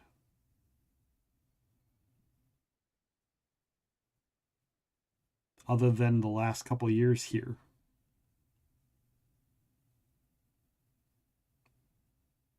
He shrugs. He's like, so it is very unlikely that I've seen you before. Fair enough. I did want to let you know, if you, not that my suggestion is for you to leave this place if it's what brings you peace, but I happen to notice your symbol, and I've actually come across people with it before. In a little, there's a town in Varizia, kind of the western end of Varizia, called Biston's Pond, that actually has. You remember why this guy looks familiar? Was he at Biston's Pond? Somebody much older than him looks very much like him. Probably 20 plus years older than this gentleman was at Biston's Pond at one point in time. Striking resemblance. And I'm assuming they were also a Ragathelian? Correct. For lack of a better term? Correct. In fact, now that I think of it, you look very similar to someone that was there, which I believe they were also a veteran from the World Wound, if I recall, because I think those Ragathelians that were from at Biston's Pond were former. Some of them. Some of them. So there are Crusaders that were there, and some of the Ragathelians were Crusaders. Some of the Ragathelians were a specific Gotcha. sect of Ragathel. Okay. Who was about the Ragathelians were also part of the there was an organization that was kind of following Maractus. You don't know this, but they were there for a prophecy on getting rid of the monster queen. The hell was her name? The god that Maractus is not, Lamashtu. They were there for the prophecy of Lamashtu and the heralding of Maractus. They were a sect of Ragathelians that were there for that. So, and I'm starting to realize now, I think... you don't know that's why they were there?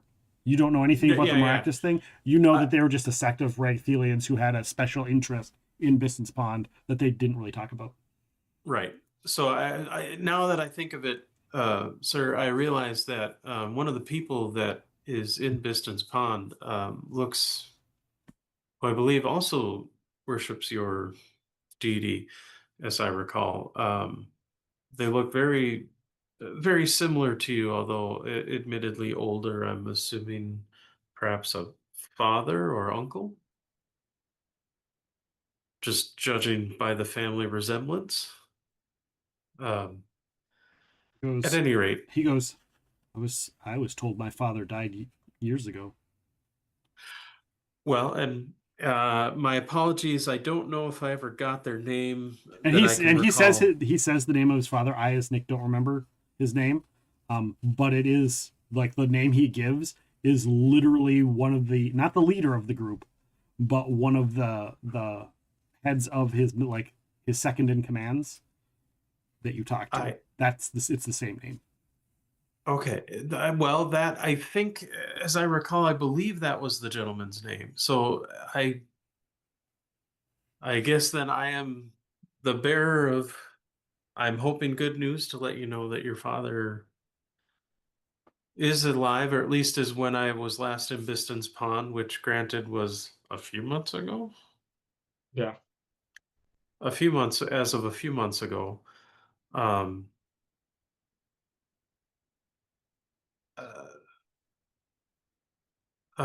glad I was able to.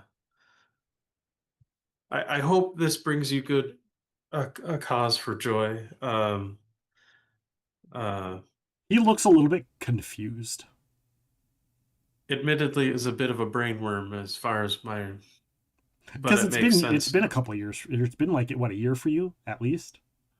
Plus, you also lost a bunch of your memories twice now. Right. Once magically, and once every time you fell asleep, you'd wake up with no sense of the past. Right. So, I'm pretty sure. I mean, actually, let me tell you what. Let me double check just to make sure. Hey, Matt. Yeah. Let me ask you a question. And I mentioned the father's name. He was one of the priests or worshippers of Ragathiel, one of the lieutenants of that group that was in Biston's Pond, right?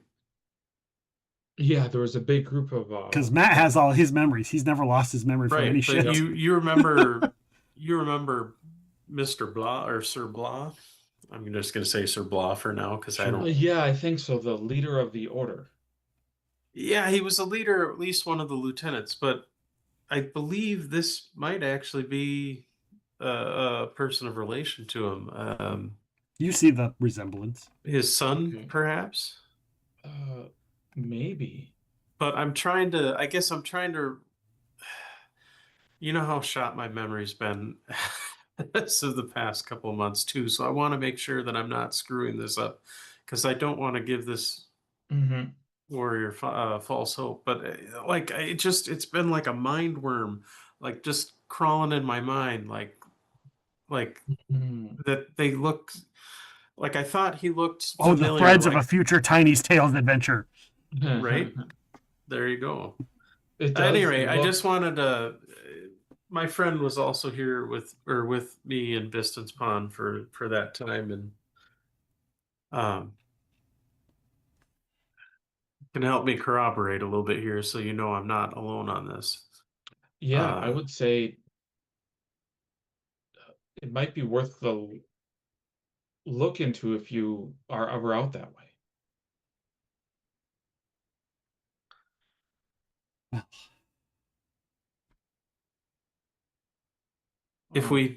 I don't know exactly. He goes, perhaps his strange zeal has changed. I was young, and I had two choices: to go with him, or to go off to the Crusades, and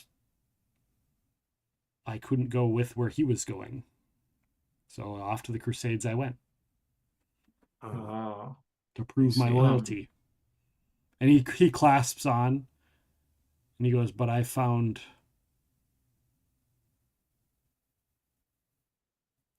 learned different paths of Ragathiel than my father and his sect taught.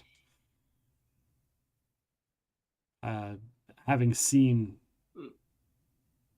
the breaches into the hells myself personally, and knowing what's at stake,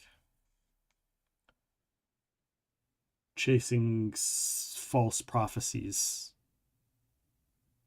he shrugs, is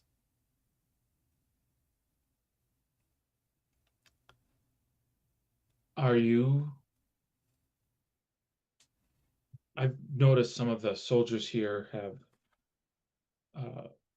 invites to a wedding for Captain Riley Savage. Do you have one of those? I do not.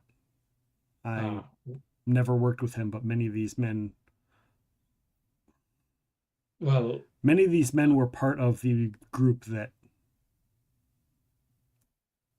chose not to let a city die with Riley when Riley was kicked from the Crusaders for his choices of protecting people over following orders. Some of the invites were created by a powerful wizard from Biston's Pond. I would assume that he would be at the wedding. By the name of Maractus. I know you do not have an invite, but you might be able to get an audience with this wizard either before or after the wedding, and may be able to find out if this man is indeed your father. And we could definitely help make sure that introduction roll a sense motive, both of you. Sure. My sense motive is about 30. 19, 20, 20.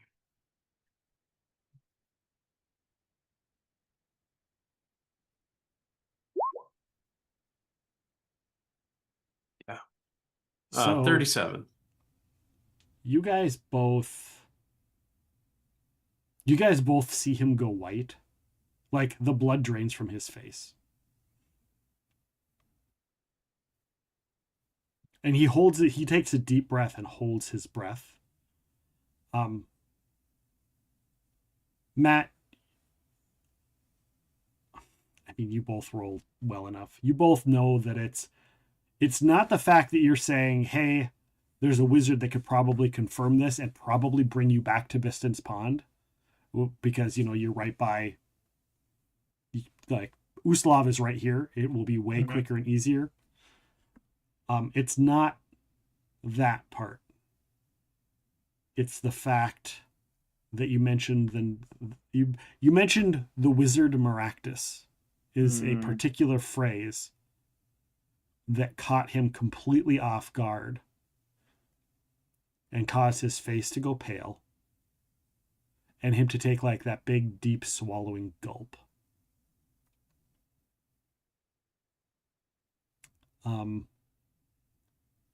What can I give Bryan more of than that with a 30-7? It's not fear from Maractus. It's not. But it's something about the name. It's about the name, but it's also about stuff that he was just talking about. Something about some stupid thing that his dad believed in that he never believed in. That he learned to not believe in, that he learned was bullshit. But now he's like, maybe it wasn't bullshit. We're sorry if we upset you with this. Funny enough, in talking about when we were helping with the most recent kerfuffle as far as the cultists trying to bring back the world wound, we were working on Maractus as his employees, if you want to give it a term, when helping to alleviate that situation. Hence, what we know about him. You seem, if you pardon me for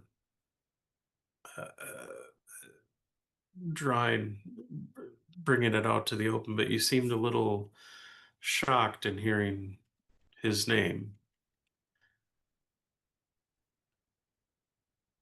If it's not too personal, may I ask why? He goes, my father had a leads? If he's alive, he led a sect of Blackfire Adepts.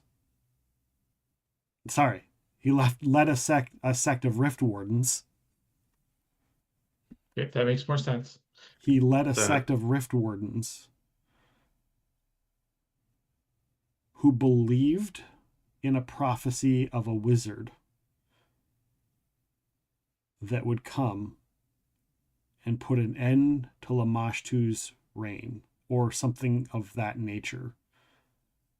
But it was a Regithiel prophecy from Regithiel himself.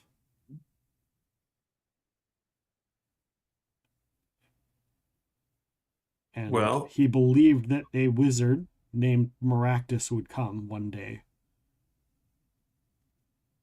But the rest of the worshippers of Regithiel, even the many other Blackfire adepts, have no belief in that. They don't think it came from Regithiel. And and it's kind of their sect is kind of a secret sect. Of course, my dad, as far as I understood, my dad and that entire sect either died or disappeared. He died, I was told, and the sect disbanded. Well, if it's the same group, then I'm guessing they're the group that's in Piston's Pond. Now, I can't say as to whether Maractus has the power to take out a god, but if anyone does, he and his people probably would have the best shot that I'd know of. Here's something else for the two of you. For the three of you. Nick's kind of listening in. Nikki is kind of listening in. This is the first time you've realized that group of Regithelians were also Rift Wardens. You also remember how nice they were to you and how helpful they were to you the entire time you were in Biston's Pond. How they recognized you almost on sight the moment you showed up in town and were willing to help you at all costs. This is the first time you're hearing that those guys are all Rift Wardens. Oh, wow. It does make sense. Yeah. And how many times it seemed like they wanted to tell you things, but they couldn't. And it just seemed like they were these kooky Regithelians that had this, because they were weird and super rare, but they were all together in this town for some weird reason. That all comes to light if what this guy is saying is true about his father and the Regithelians.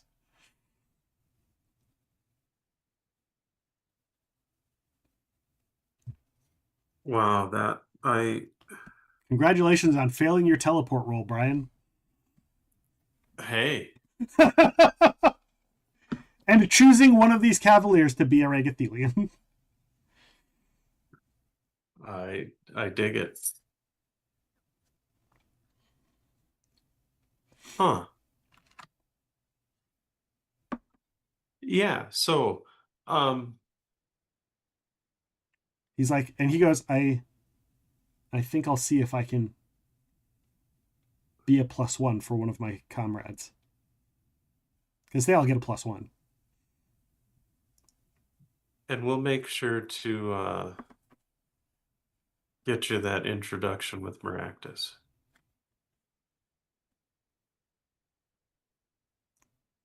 There's an actual powerful wizard named Maractus. Fuck. He says that. He says, fuck. What are the odds that prophecy's real?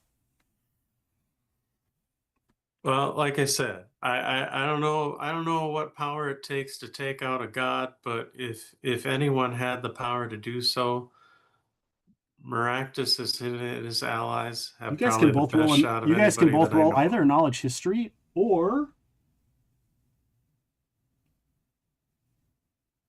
a knowledge religion.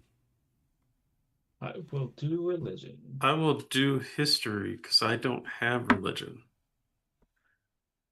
But history, I can get a 22. 34.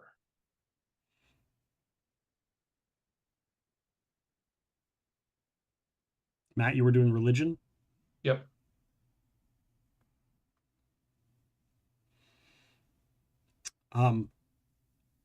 You know the Lamashtuns actually have references to Maractus and the wizard. Not like prophetic references, but there's enough references to him that makes the claim legit, that he does have some sort of beef with Lamashtu.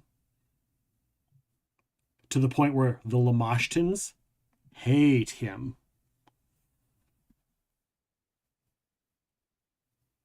For some reason.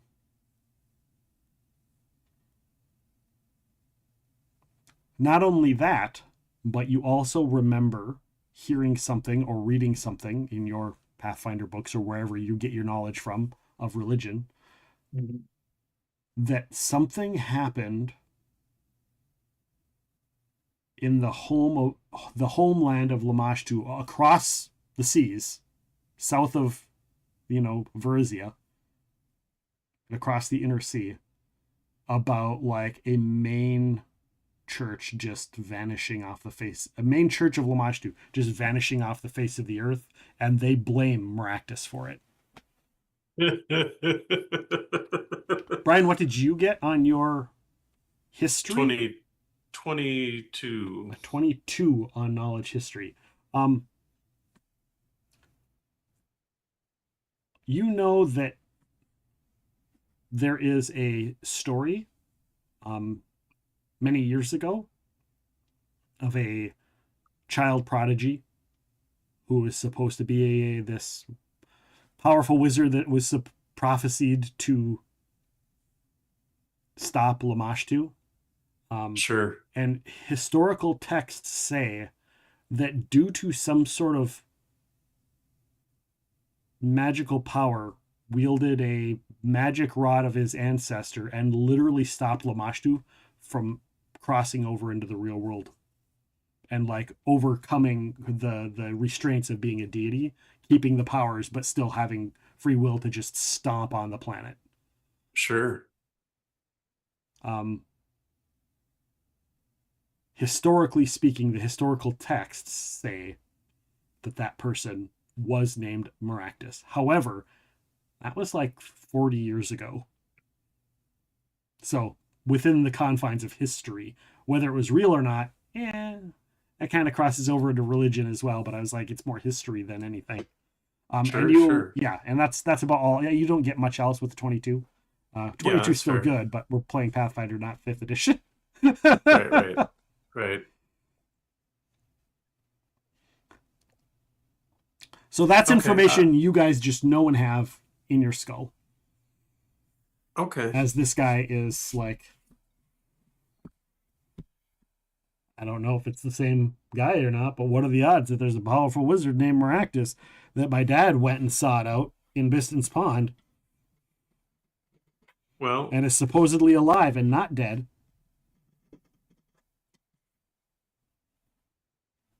I mean, you're right. I mean, yeah. Wow, I look over at Nick and Matt and it's like, yeah, I think Maractus is a bit more of a power player than we thought. If the stories are all true. I think there's a lot that that your father believed that is finding out to be true. Or at least truth adjacent, like a lot of tales that become myth can do.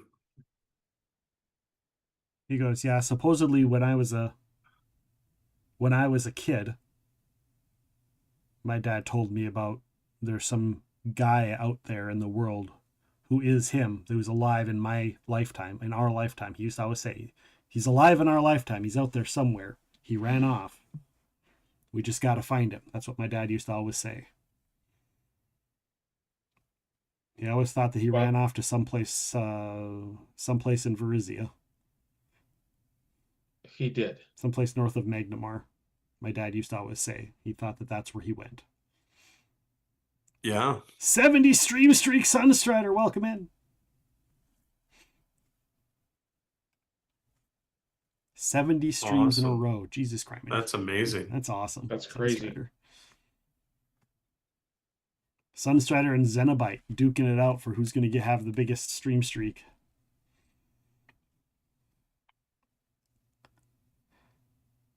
So yeah, Details, details.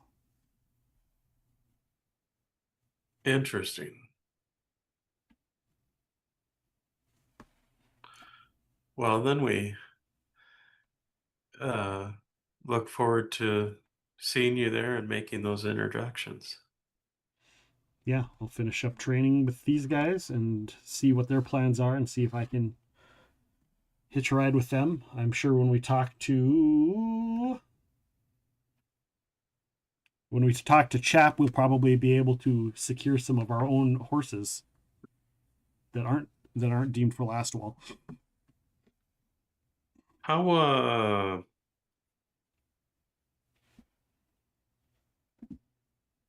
How much money do you, I mean, for a fully combat trained horse, especially with such training as you guys do? Because I know your ranch is known for the best trained war horses of a freaking age, as far as I know. He goes, Chap doesn't sell the trained horses. They're part of a deal with Lastwall. There's no monetary agreement with them. You have to be someone. You have to have earned a horse or be a knight of Lastwall. Most of us are working because we're near things that are familiar to us and we don't have a home to go to. Or some of us have a home to go to, but choose not to. Is that the way you said it, Matt? Yeah. But having any nobles among us returning with a horse of this caliber, no one's going to get two. No one's going to be able to breed them like he does or train them like he does, but we help train them, and many of us are here for the camaraderie of it, and sometimes we get gifted our own horse after a certain amount of time. And I am due up for my own horse soon. So perhaps once I am done, I will take my horse to Biston's Pond. And I might see if I can take a couple untrained foals as well. Because the breeding is only part of it. The training is the other part. Mm. And I can do some of the training. It's just that Chap takes a personal interest and his family takes a personal interest in some of their training styles. I'm sure if he's willing, I know. The Lastwall Pelfreys are the name of the breed of horse. A Lastwall Pelfrey. I know the people of Biston's Pond have a group of I guess I don't know if I would say army, but militia, for lack of a better term, that patrol the surrounding areas, as I recall, and I've no doubt they would appreciate any education you'd be willing to give them as far as mounted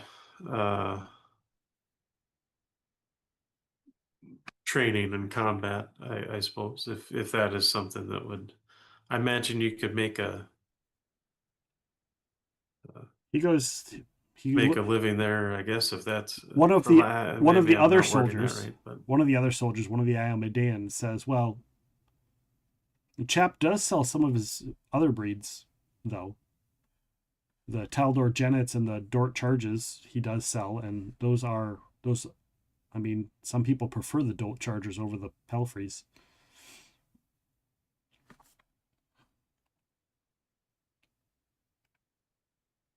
Interesting. Fair enough. Gonna look at. Are you thinking of getting into horses, Bryan? No, I mean, no, not.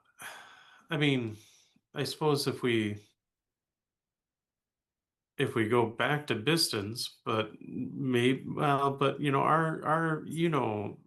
our adventures. I mean, our adventures take us all over the damn place. I don't know if I'd be. Maybe think of it more of not so much getting into horses, but introducing people to opportunities, networking. Maybe a better. Nick says, "Well, there's actually like a little organization there that the owner collects horses in Biston Spawn. He might be interested." That's right. I forgot about that. See, the memory thing. It's, If you are curious, the Taldor Jennet is a slimmer frame, but they're good in battle, and they are one of the most intelligent horses in the world. The Dolt Charger is the second most well-favored war horse of Lastwall. And fetches a high price outside of Lastwall, but they're primarily used in Lastwall because they come from here.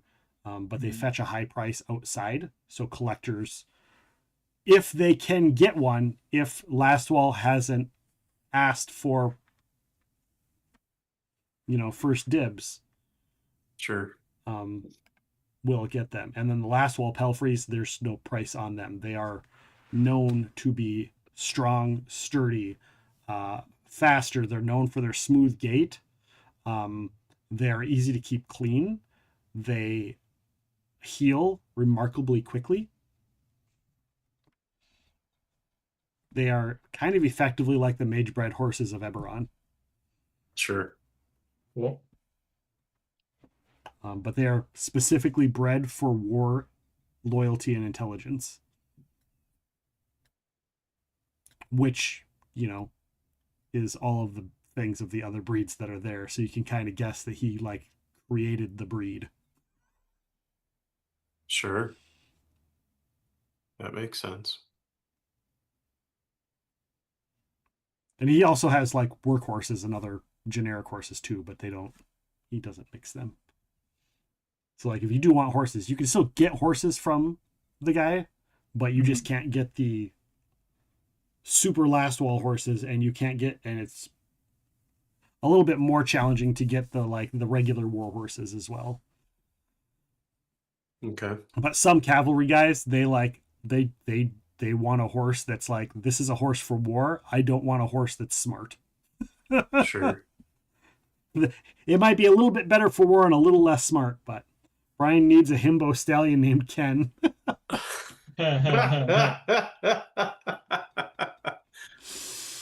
That's funny. I have to step away for just a moment. I have a doggy. That's all right. I think we're going to take a quick break. Okay. And then when we return, we'll get you guys to where you need to go, and we'll kind of set the scene. And so we'll take a quick break, guys. If you are here, please stick around through the break. We are going to run ads as well. And when we return, we're going to follow up with what happens with the Regathelians, and will they make it back to Ustalav in just a short bit. See you in a second.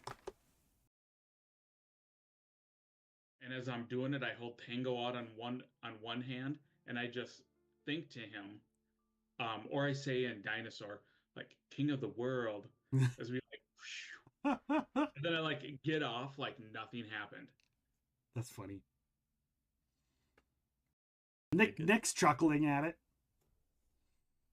Nick probably makes some sort of this isn't Titanic. Hit me like one of your French girls, Matt. So you see that guy shows up and swings at you, and it scrapes across your armor as you cast your spell. Cool. Mithril breastplate, bitch. He just side-eyes you and looks at Arabella and says, of all the places you wanted to fucking teleport us, you brought us right in front of the king's nose. Yeah, because I have to warn the fucking king. So you should probably leave. Go slink off into your little hole. And maybe warn your people. He looks like he's about to punch you. There is a 1,000-year-old dragon burning down a city with over 100 giants right now. I don't have time. Remember, the only reason that any of that worked back there is because of me. Yeah. Do you want a prize? You can read that there is a contemplation about the others in the room and their responses, regardless of what his answer is. As in, he's concerned about what his response will be because of the people in the room. Yes. I kill everybody else in the room.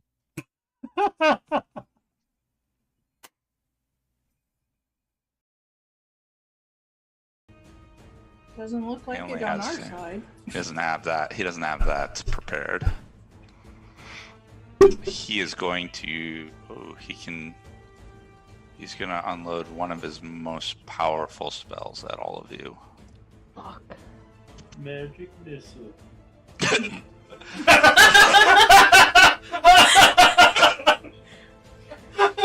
Kill.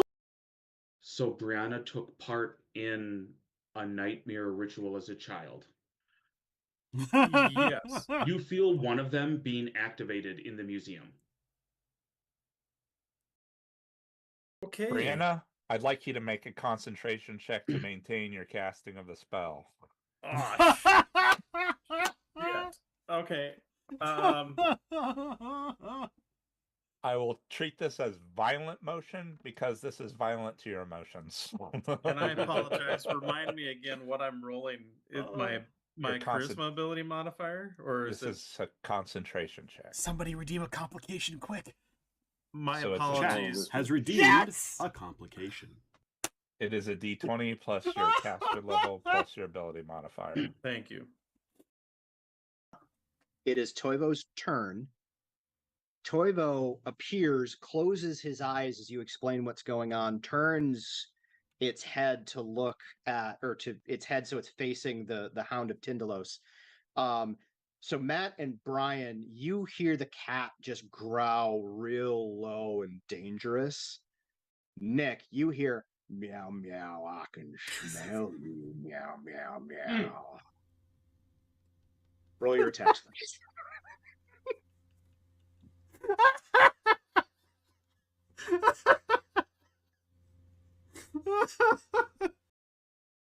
Let's get this battle underway. We're going down. Get down, get down. Biddle-lip. Jungle boogie. I am sorry, I am trying to be helping, but What happened to Trinia? she just disappeared. I did. We lost the kid. I am not understanding. She just got hit by one of those raisins. She disappeared. She is gone. And Arabella said I turned to stone? You were a statue. Must come back. You know what? I just give him a hug. A big jockey hug. Okay. This is not the time.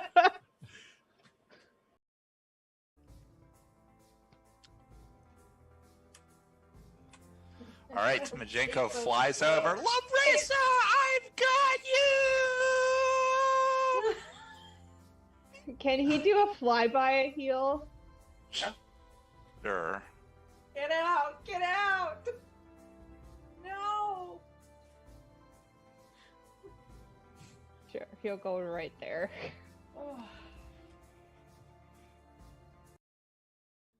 And as I'm doing it, I hold Tango out on one hand, and I just think to him, or I say in Dinosaur, like King of the World, as we like, and then I like get off like nothing happened. That's funny. Nick's chuckling at it. Nick probably makes some sort of like, this isn't Titanic. Paint me like one of your French girls, Matt. So you see that guy shows up and swings at you, and it scrapes across your armor as you cast your spell. Cool. Mithril breastplate, bitch. He just side eyes you and looks at Arabella and says, Of all the places you wanted to fucking teleport us, you brought us right in front of the king's nose. Yeah, because I have to warn the fucking king. So you should probably leave.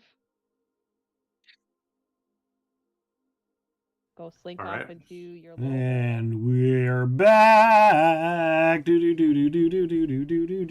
you, everybody, for sticking around through the break. Appreciate everyone who's hanging out and enjoying the show of the Old School 3. So you guys hang out for the evening and eventually go to sleep. The thoughts of the Iomedeans here that might be coming to the wedding that you might get to see again and ask more questions. Maybe see their interaction with the Iomedeans and their differences in how they act around the Iomedeans that actually work for Riley. Perhaps also seeing the difference between them and the paladin you're about to go and help. It's then that you realize that one of the reasons that Riley probably stands out as an archer is if many of these people were in that original crew, that means that he was an archer among a cavalier group. Right. Which means he had to be good. Because if he himself was not necessarily a cavalier, he had to be good at being an archer in a group of mounted cavaliers. Which, funny enough, the reason that I thought that is because when I wrote Riley's original backstory years and years and years ago, that was what I wrote in there, was that it was a little cavalier. I don't know if I ever said it or if I ever told anyone, because it was just Pathfinder Society, and in society nobody gives two shits about your backstory. And so it was just my own personal headcanon that I always pictured were like these classic cavaliers in this town, and like they were doing shit and they were ordered to leave as demons came in, and Riley said, fuck that, I'll sit here and fight by myself. I'm not a cavalier. I'm not really, I'm not welcome in this group, even though they're all my brothers. And my hierarchies don't think I belong here. F it. And then he ended up getting booted and ended up joining the Pathfinders. Even though the people he was with were his brothers in arms and fought, because they all stayed to fight alongside him and save the town. Nice. So that was the backstory of that. It was the original backstory of Riley. They stayed against orders to save a town from an incursion. And all of them got the outs. Which is, which ties into what Matt was saying about them being here and not really having anything or anywhere to go. Because, they don't even have a lot of the stuff from the Crusades to help them along because they were pushed out. And who knows what that means? Who knows how they feel about Riley being like this revered hero now after all of that, and whether or not they get a little of that pushback. Maybe they're just some of the few that didn't. Who knows? Maybe we'll discover more in the future of that story and what happened to the other people. And perhaps that'll be a tale on Tiny Tales. There you go. So, the next morning, you guys wake up. Bright-eyed, bushy-tailed. All of the soldiers are up about the same time as you guys. Nick, of course, wants to sleep. It's like, fuck, I just want to sleep. Bryan, you didn't stay up all night drinking or partying, so you're pretty good. So most of you guys are all right? Well, and I think I would have probably volunteered to do a shift as far as a watch. Okay. If it, I mean, I know they got a plenty of people, but I would help and do my part. Right. Well, and that's part of the thing, with them, he hires the guy running it. This is still contested. This is still an area with incursions and orcs and monsters and shit, aberrations that come over from Ustalov, shit that comes in from the sea. So there's still a lot of stuff. So just having just basic trainers take your horses out for training doesn't cut it. You need people who are actually soldiers who can also protect them and know what it means to be on the front line. So it's kind of like this gets the horses used to being in a trained regiment because they're being trained by a trained regiment who's doing stuff like a trained regiment and just protecting the land of the ranch. So it's kind of a double duty sort of thing. Now, while Bryan can fly across the river and get to the other side, it's not a small river. Yeah, I was kind of thinking about that. This is one of the larger rivers. We're looking at Mississippi size, Nile River size. Remind me again, what is this? Is this summertime as far as time of year, or is it going into? It's like October. Yeah, November was the. Oh, okay. Oh, that's right. Okay, so yeah, the water's going to be cold as hell. Probably too. Correct. If you guys want, I can try scouting. I guess maybe up or down to see if maybe there's like a bridge or a shallows or. There's not gonna be. Okay. The only thing you do know, there are boats that do go up and down the river. Now, there aren't any now. Okay. But you can see ships way off in the distance in Lake Carthan. Mm-hmm. Whether or not they're gonna come this way or not, you don't know. Odds are they're moving on and they're gonna go up to Caliphas. I can cast Phantom Steed, which does have water walk. Okay. However, it can only carry me. Like I could. Do I have 2 level 3 spells?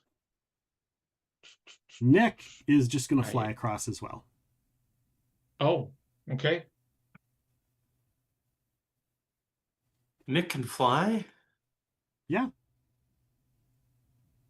Kind of. Oh, is it one of your hunter things? No, he's got a medallion that turns him into a bird. Oh, yeah, we do have that. Yeah, that that's true. We've got those too. But it's only for like a minute, isn't it? A minute. Well, I suppose that should be enough to fly just across a river. Yeah, to cross the river. That takes a few seconds. It is still like a fly speed of 40 or 50 feet. Yeah. It's pretty crazy fast. Yeah, he just bloop, flies over, lands, turn back. Yeah, I guess I will save my spell and I'll use my necklace as well. Okay.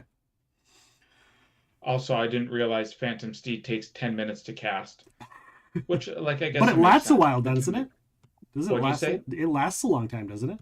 It's only an hour a level, but it gets like water walk and eventually air walk and then but an hour a level speed. At 10th level, that's 10 hours. Yeah. It's most of the waking day. Yeah. The big thing is like air walk and flight at 12th and 14th level. Yeah. So like that makes sense why it does versus mount, which is just a normal cast. But yeah, I'll just use my necklace. Okay. So they're all getting ready and they're like, well, have a good one. Good luck. They kind of like, they're waiting for you to get across the river before they leave. Sure. So, and also like, they want to see this fucker with a gun fly that they saw earlier. They want to see it up close. They saw it at a distance, but they want to see the majesty that is Bryan flying through the air with the greatest of ease. Roll a fly check. That's just a setup for me to run into something. Roll a fly check. Oh shit. Okay. Well, I'm coastal winds are some bullshit. Just to see if you roll well. We should get you a fly tool, like little fins to attach to your feet. I got. Oh, you rolled well.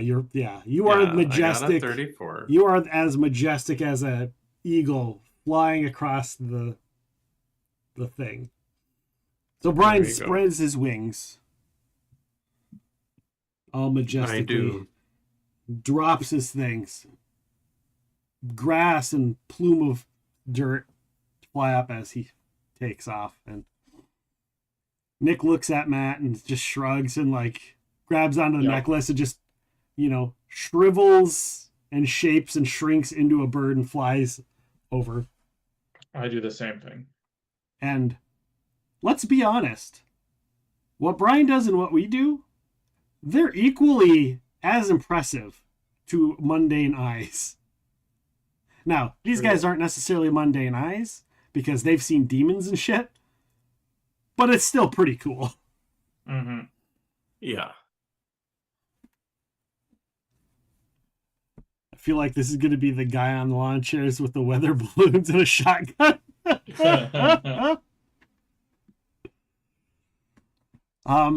So yeah, and you guys land on the other side. There is a road that goes down and around here. So taking the road to Caliphas doesn't take long. You guys have mounts, or you guys have access to mount spells and whatnot. So you guys make it back to Caliphas. Do you head straight to the Abbey? I would like to. All right. So you guys head to the Abbey. And you arrive, and the place looks quite different. I mean, if you guys want to, I could like veer off at one point just to go to Caliphas and report in with our people. Okay, yeah. And then meet back up with you. Yeah. With your flying speed, you can cut corners and shit. Yeah. I'm not going to be super concerned. Just so that, like, when we go to the Abbey and they're like, God, they should have been here already, we'd be like, okay, we're... So you guys all converge on the Abbey. And it looks different. There are people that are working there. There's a lot of people. Many of them are just standing around outside the Abbey. And you see a precedent of guards standing at the doorway, kind of like chatting and keeping some of like the workers and talking to them when you guys arrive. But you do see a lot of like wagons of stuff and harvesting equipment, and there's like a couple wagons with just giant barrels on them, empty barrels that are just ready for the winemaking, the winter season, the winter prep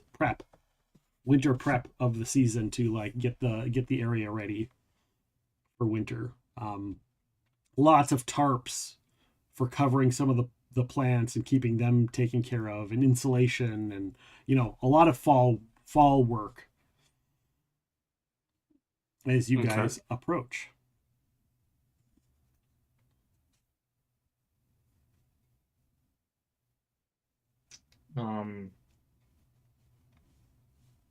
Yeah, just look at the guards and be like, where is the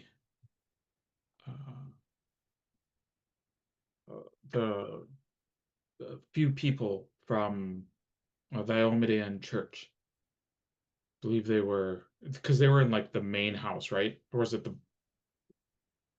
They're in the main building, in the main winery. Yeah. The church, yeah.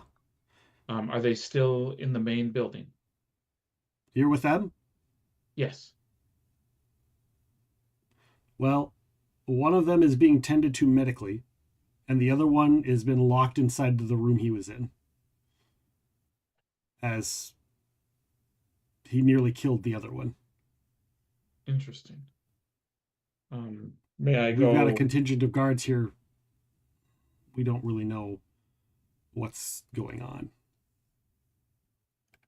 May I take a look at what is going on with, and I show out my symbol of like members of my church. Yeah. He nods. He's like, yeah, come with us. Thank you. You guys get any benefits from your adventure as it partakes to benefits that you chose for the Countess? That's not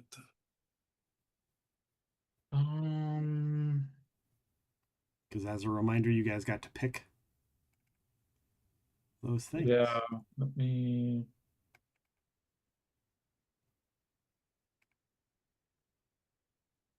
I give the petty cash is mine. Okay. When I'm in Caliphas or where she is staying. Yeah, and I believe Bryan is. He went to a bunch of sex parties, and so they all the nobles like him. Yeah, I did the. Yeah, you did the sex parties. You did the sex parties. We know.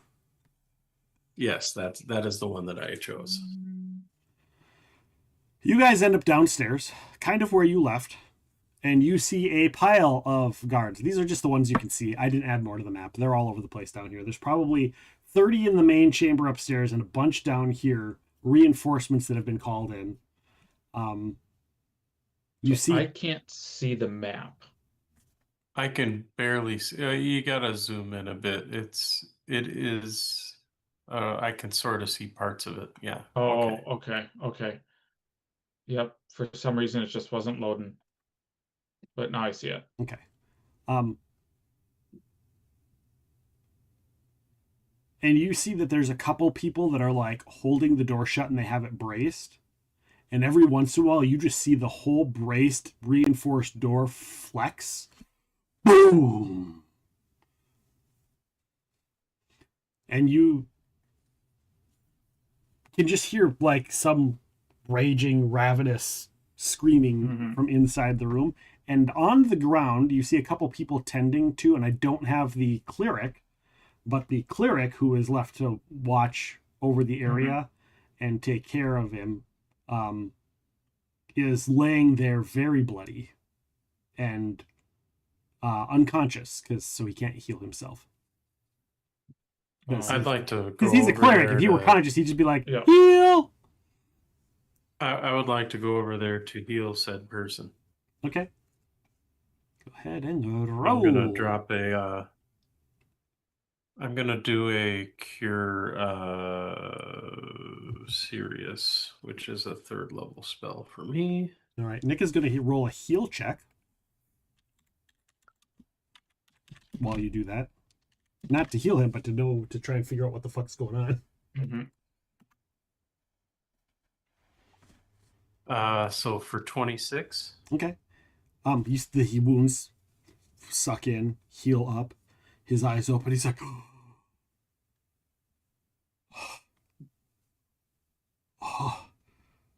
easy. And the first thing he does is he reaches to his neck to see if he's been turned into a vampire. Gotcha. No sense motive checked. You guys have been here. You guys understand vampires. You dealt with this shit. You see the look on his face. The first thing he does is check to see if he died and just woke up as a vampire. And I'll like call him like, you're okay. It's okay. He's like, was it?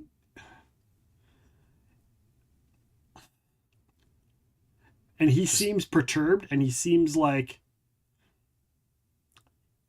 he wants to say shit. He wants to say something, but because of who's present, he doesn't want to speak about something. But at the same time, like, these people are the only thing keeping that door from opening. Yeah. We found a way to help. We must get to him.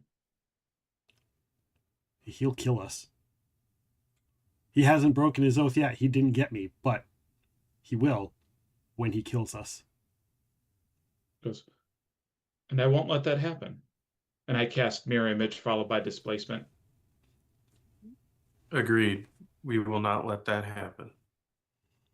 Like, Bryan, can you help me with a little speed magic, aka haste? I sure can, but before I do, I will also cast Mirror Image.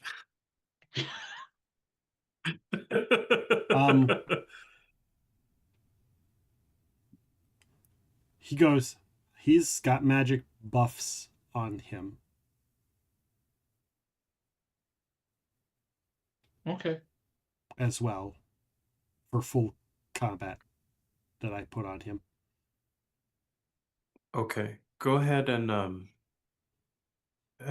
kind of take over as far as holding against the door to keep it closed was like, go ahead and get your men. They're like, fuck this. They were trespassing, and we're going to wait until enough people come here, and we're going to get rid of the trespassers. They were supposed to be out of here. Nobody's supposed to be here. They don't belong here. They don't live here. It's only because this person is a cleric that we're even taking care of him. Hey. You guys can roll a sense motive. I would be happy to. Delighted to.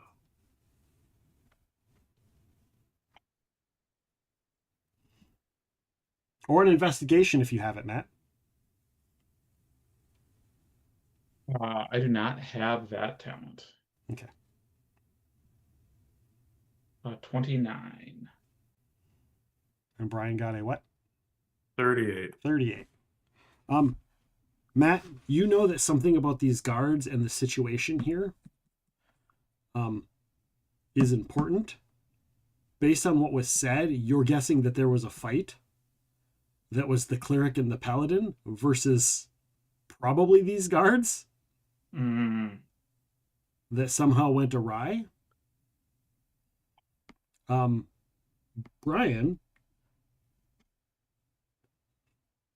you remember the conversations with the Lady of Caliphas. She didn't understand the fact that the dude was a vampire and the protections of the area was doing anything. So she was like, well, they can just go somewhere else. So I'll send people to go send them somewhere else. Oh, gotcha. And basically, because she wanted her winery back. And basically forcibly moved them out of the protections of the sanctity of the thing. Of which case, the paladin then failed his role. Right. And became evil again. And eventually they sequestered him back down into here and locked him away until they could have enough people to kill his sorry ass. Mm-hmm. Did he kill any of your people? And I look over at the guards. The cleric said that he hasn't broken any of his vows. He hasn't killed anyone yet. So the cleric has said that. Okay. I'm going to look at the cleric. You said you buffed him. And we buffed him before the battle began when these assholes... Dismiss the buffs you put on him. Spells are dismissible. Good point. And I look back at the guards while he's asking this and basically says, you three can go now. Like, go back upstairs. One way or another. Hopefully. Roll and intimidate, because they don't know who the fuck you are. You're just some dudes that just walked into their jurisdiction and are trying to tell them what to do. I would happily love to. Bryan, I'll give you your bonus as if they're the Caliphassian, because they aren't nobles, but they know the lady. They work for her, so I'm going to give you that bonus. Sweet. That was I'm going to be spending a mythic point because I want to succeed, so I'm just pre-spending it. Yeah, I'm going to give you both. I'm going to give you both an aid as well. Okay. Because Nick just pulls a whistle up and he just does a little. So that'll. And the cat shows up behind you guys, like the second that your guys are like. Nice. Okay, good. So that'd be a 26 then. 28. Okay. They realize that between the three of you, the large cat and the cleric, and the fact that some of them recognize who Bryan is and that he works or has worked or has done stuff. Redeems mythic point / inspiration. Matt gets a reroll or gets a mythic point. Nice.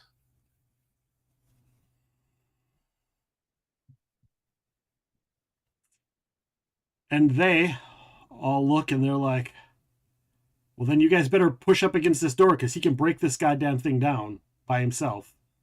It's going to take at least two of you. I lean against the door. Is it going to be Matt or is it going to be Nick? Do you want Nick to hold the door, or do you want to? You've got the most skin in the game, so you get to choose whether you're going to hold the door or whether you're going to be there when the door opens. I want to be there when the door opens. So Nick will try and hold the door, and the cat will be behind you. Cool. And I'm going to be like, whenever you're ready to start singing, I look at Bryan. The guards back off and move away. The cleric drops his buffs, and that is where we'll end the game. Oh, okay. Because we are at time, and that leaves it at a place where I can choose whether I actually want to do combat, or maybe we'll just storyboard the combat, because you guys can clearly kill him. Which is not what we want. Which is not what you want. Plan. So yeah, we'll figure from there where we'll go on that next time.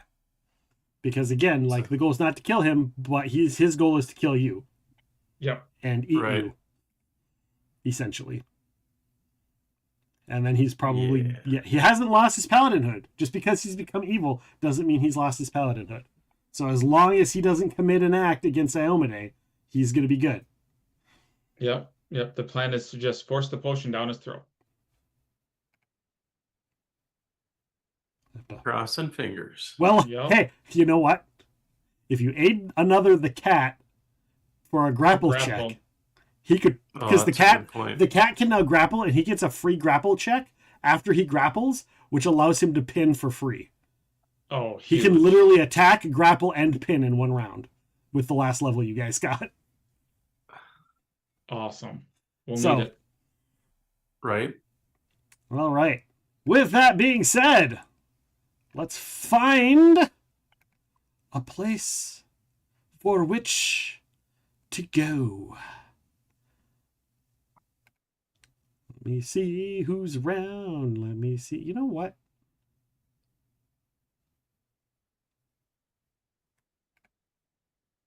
Let me look here. We got a handful of people. We haven't raided Dakabera in a while, so we're going to go raid Dakabera. Who loves the Dakabera? Phoenix Wright Ace Attorney trilogy. Ooh. So we're going to raid the one and only Dakabera. You can use my raid emotes, your raid emotes, anybody's raid emotes. Just make sure your voices are heard. Go in there, say hi, show support, give some love. Feel free to give a lurk or a follow to the one and only Dakabera, one of the two ladies that runs the Thick and Spooky Ghouls paranormal podcast, of which I have been a guest a couple times now. So she's lots of fun, really chill, really cool, and loves to play a variety of games. So come along with us on that raid and say hi to the one and only Dakabera. For Matt and Nick, I am Nick, and I want to say thank you all for hanging out here for the Old School 3. It's been a pleasure. It's been awesome. We'll be back tomorrow at noon Central with some Arc Raiders. And keep in mind that Friday morning, we'll be on a little bit early to do Phasmophobia with the Be Kinder stream team with all the jump scare alerts ready and willing to go for me to wet myself. So we will chat with you all later. Take care and enjoy, everyone.